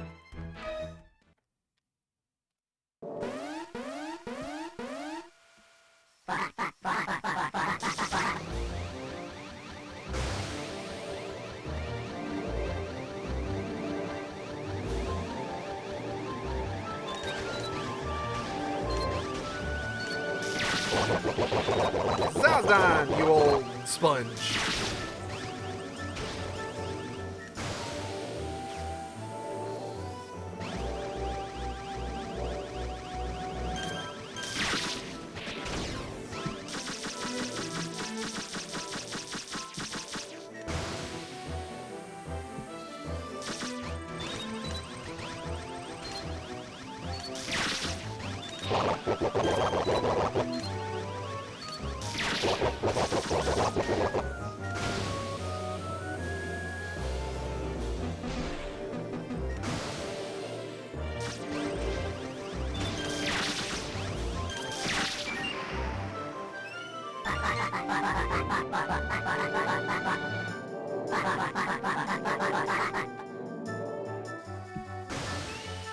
Taking out one of these mini-bosses with Star Wolf Eric Bristol in the Cornerian Fighter, genuinely, like, going to, like, anybody else who has, like, a lock-on feels like I'm taking off the training weights.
Okay. Doing good, doing good.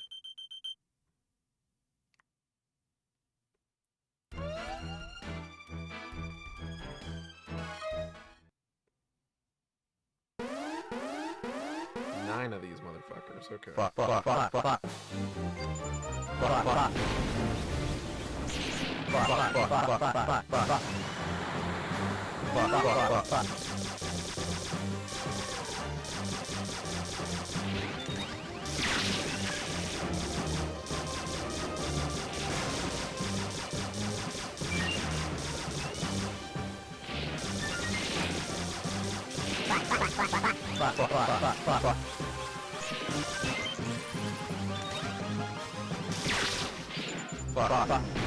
you guys.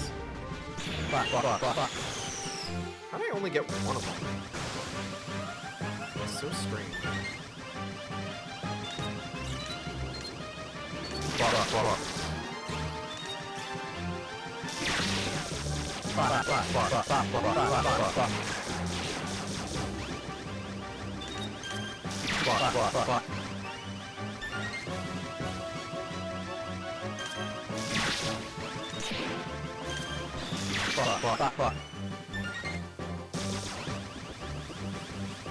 Okay, we got 4 left.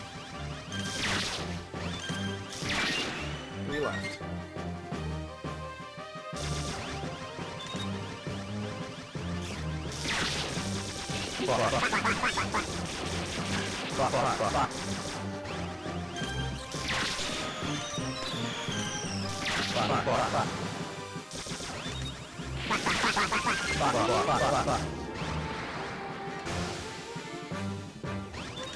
Whoa.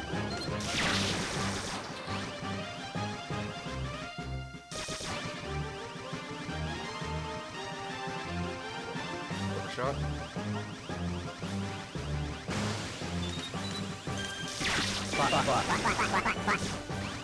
2 left.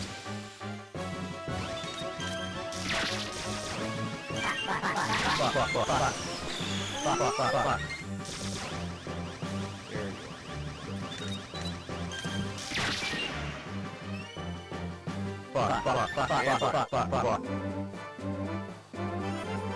Woo!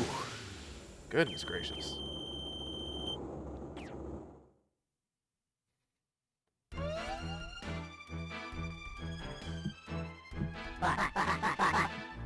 Enemy forces have launched a missile. The fog of woe.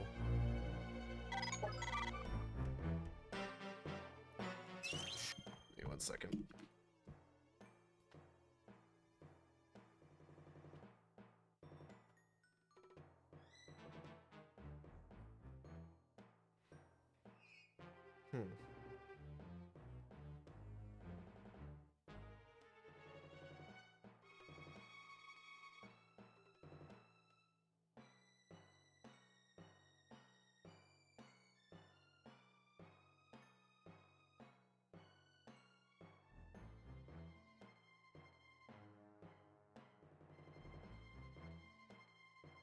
Shit. Ah, for God's sake, I keep getting...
Sorry, I'm trying to figure out...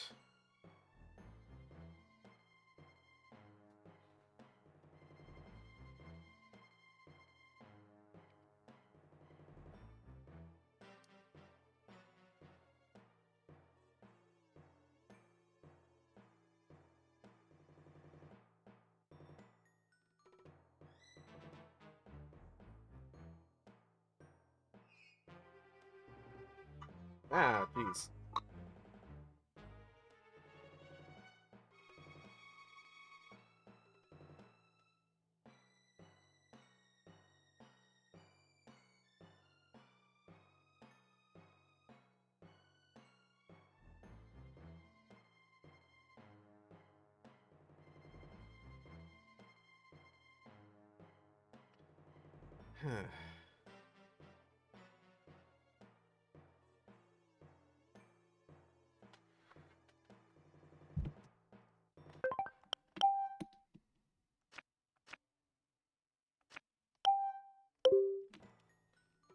There are specific things we might need to do.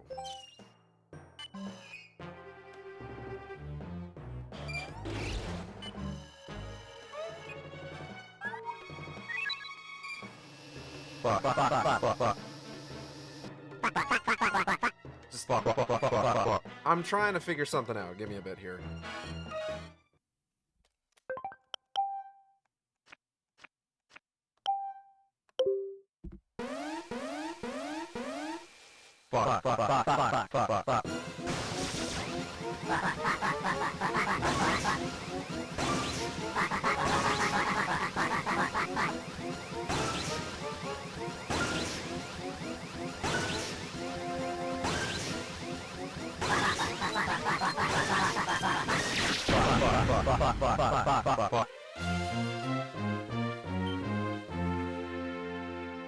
But yeah, I'm good otherwise. It's just there's something I'm trying to get to happen. Because there's a special thing that you can do on this level. This level in particular. Unfortunately, I was not aware that you had to meet like certain conditions.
There you are, you old sponge!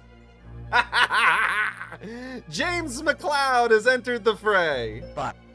Dad? Is something wrong? Is he seeing things or what? There's no one there. No, it's nothing.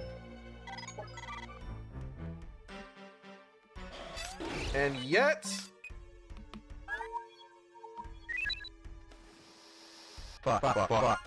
Mothership sighted. Oh, he has a yellow skirt this time.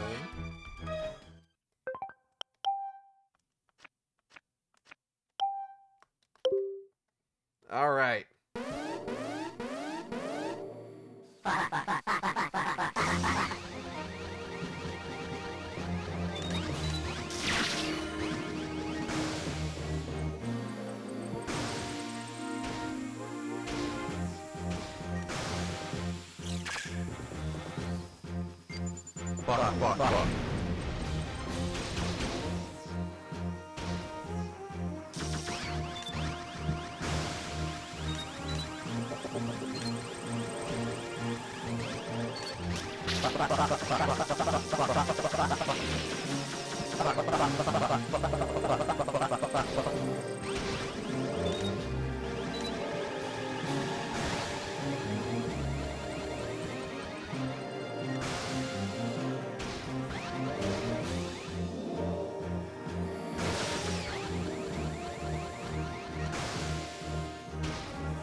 James here. I stopped them from escaping.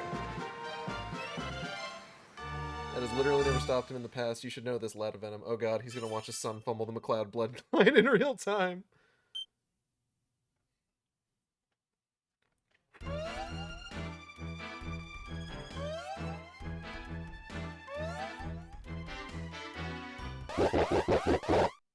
But yeah, there's... Evidently, you have to fulfill very specific conditions in order to make James appear, which is basically you have to have killed everything on the map except the last base. So that's why I was kind of like doing things incrementally and just leaving the one base there. Special quest called Death. They're here. Well, we can't... They can come, but we won't let them leave. Roger.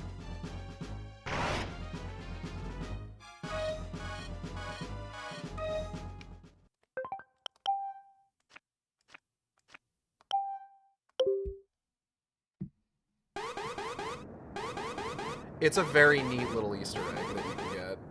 I genuinely love it. I love that they put James McCloud in this game.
And his ship is genuinely pretty good. Like, it's just the R-Wing Mark 1, like, same that, like, Peppy's got.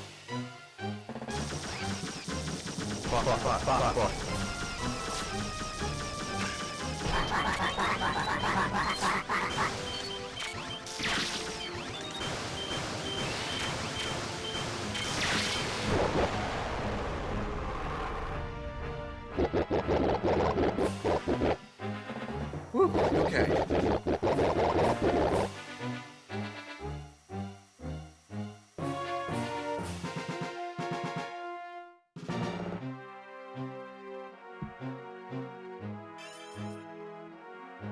Alright, so now we've got the tough Anglar Emperor fight. The same one that we did when we were playing as Star Wolf before. Since we've beaten this game as many times as we have at this point. Fear is delicious. Let me give you a taste.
Shit, fuck.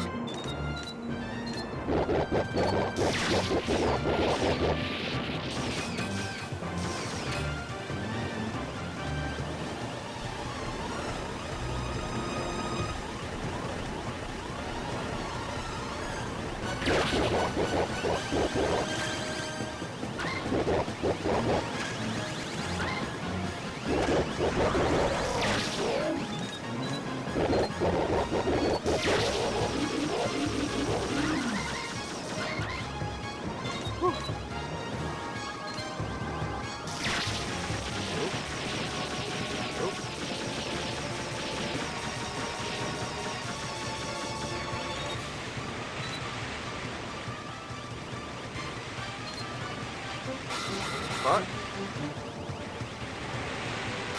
Fuck. Fuck. Damn. Shit. Those gaps were a lot tighter than I expected them to be. I want to finish this with James. It seems fitting.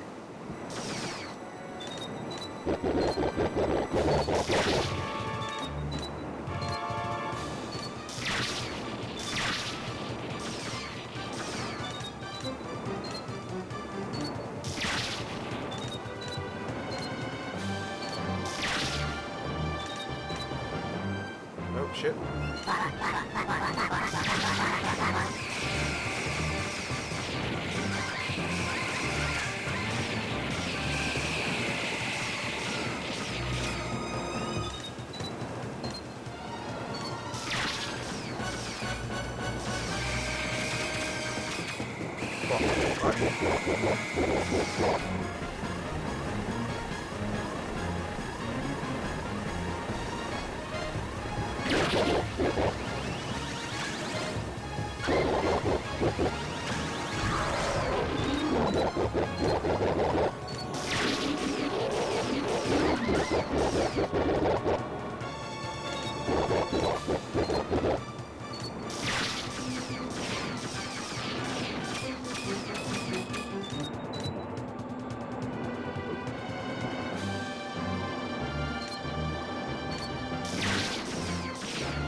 this is stressful. Oop.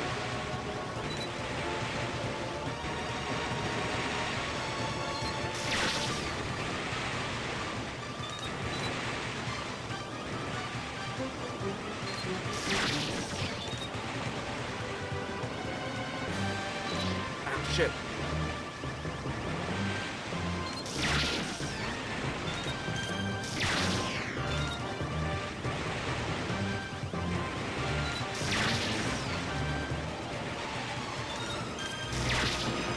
Okay.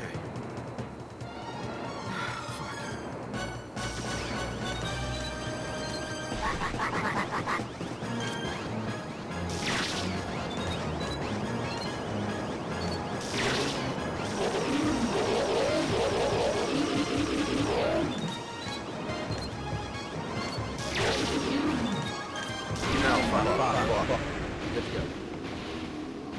Oh god. I need a second. That stressed me out. How the fuck did I do that better with... How did I fucking do that in one with Panther, but it took James two? To be fair, Panther's got that huge fuck-off laser, so... The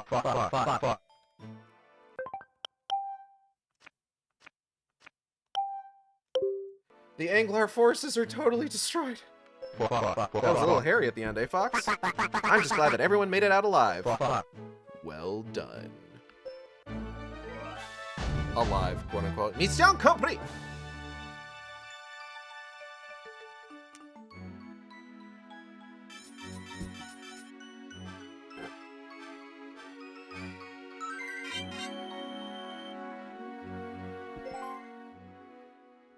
Whew. We did it. Ah, you were great, kid.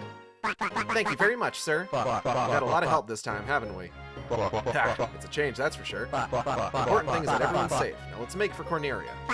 Mr. McCloud? What is it? I'm going to stay on Venom. Are you sure?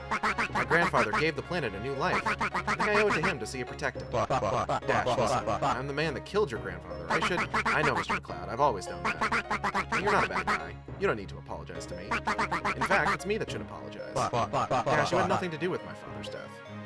That's right, Dash. There's no reason for you to feel guilty. Mr. McCloud, Mr. Lombardi, thanks for everything. Get out of here, kid, and take care of yourself. Keep an eye on this new Venom of yours. You let us know if you ever need a hand with anything. I'm gonna give it my all, sirs. Goodbye.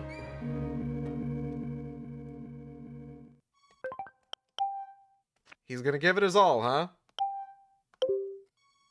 Dash, left on Venom at his own request, begins to make the planet a more hospitable place to live. After years of terraforming, immigrants begin to arrive on the now lush and green world of Venom. Venom flourishes under Dash's leadership, and soon equals Corneria in terms of both its environment and its scientific expertise. The planet is at the heart of an empire ruled by Dash, who then makes an epic and inflammatory speech. Corneria is no longer the center of Lilat power. Venom's time has come. His citizens are enraptured by Dash's oratory skills and his furious message. Weeks later, a small conflict leads to war, and Venom once again threatens the galaxy. Good job, Dash.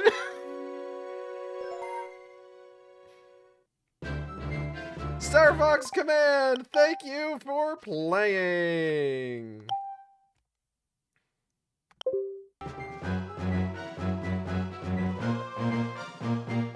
It's back on the dock for now.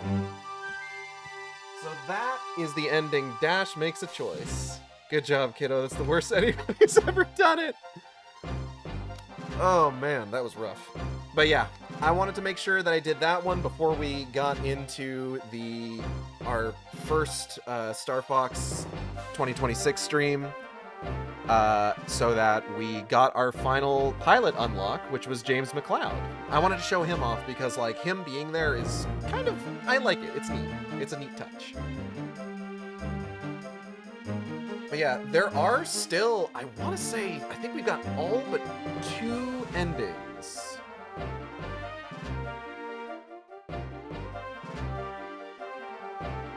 Don't read that one aloud.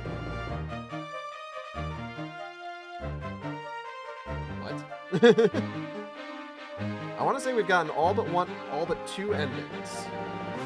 Hold on, I gotta fucking... My fucking hands are shaking, goddamn. Let's see here. We got Pigma's Revenge, we got Emperor Anglar, Lucy and Crystal, Goodbye Fox, Fox and Crystal, Starwolf Returns, and Dash Makes a Choice. We are missing Ending 7, Slippy's Resolve, and Ending 9, The Curse of Pigma. Should be able to see in the gallery, right? Yeah. I just didn't know what they were called. So, we still got 2 endings that we need to get. So, we'll probably come back to Star Fox Command at some point, just to knock out those last 2 endings. So that we can call this game done and dusted. But at this point, we have seen enough of it that I would say, you know, we're prepared. I've shown off all of, like, the cool endings. You know, the classic Star Fox ending, the girl power ending, all of the endings that, or the ending where Amanda joins Star Fox along with Fox, Falco, Slippy, and Crystal. The ending where you can play as James McCloud, the ending where you play as Starwolf plus Crystal. I showed off Pigma, but he's a cube now. We've done all the endings where we fight Emperor Anglar. I know that for sure. Oh, I wish you saw so much of this game. I can't wait to continue the story and explore more of this universe. Oh, God. 1,000 years of Star Fox 64 remakes. Fuck you, Miyamoto. Missing you every day, Iwata.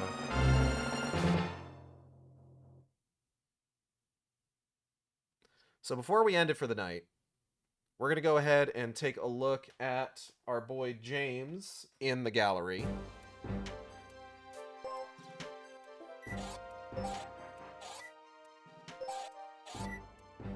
Oh, wait, hold on, there he is. James McCloud, flying the R-Wing. Fox's father and the leader of the original Star Fox Squadron. He was betrayed by a teammate, Pigma, into the clutches of Andros, where it's said he lost his life. And he is just Fox wearing glasses and a yellow scarf. The remakes will continue until morale approves. So that is going to be it for tonight. I want to thank everybody for coming by the stream. Hope you all had a good time. I know I did. If you enjoyed the stream, you can subscribe here on Twitch. We have special emotes for subscribers. You can also follow me on Blue Sky and Tumblr at AcidXShark. That's AcidXShark, where I post all the streams as they happen. Or you can follow me. Fuck! Or you can follow me on YouTube at AcidXShark, where I post all the streams after they happen. Art for the stream was done by Jay Echo, who you can find on Blue Sky at jayecho.art. That's JAYECHO.ART. Does good work. I recommend checking his stuff out. VTuber was done by Teva, who you can find on Blue Sky at Teva Meow. That's TEVAMEOW, with rigging by V747, who you can find on Patreon.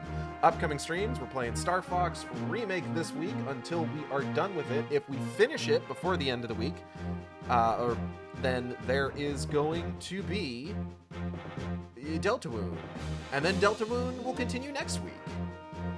And then once Deltarune's done, oh boy, I have no idea what we're doing. I need to talk to friend of the stream, Opal, to see if they have made any headway on a special project that I had for them.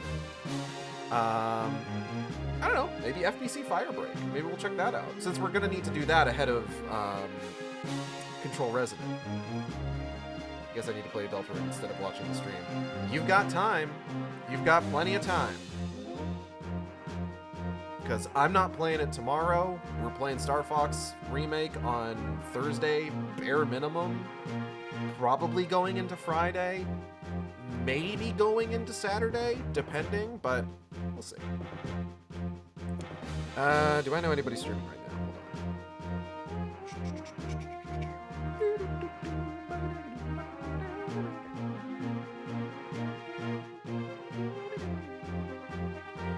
Nope. All right. Well, we'll go ahead and call it there. I want to thank everybody for coming by. Read Wicked Game. You can find Wicked Game in the replies to my pinned pinned post on Blue Sky. Obviously, new chapter continues apace. And yeah, I'm hoping to get this one out by the end of the month. That'll be it, and I will see you next time on the Shark Stream. Same shark time, same shark channel. Take care, everybody.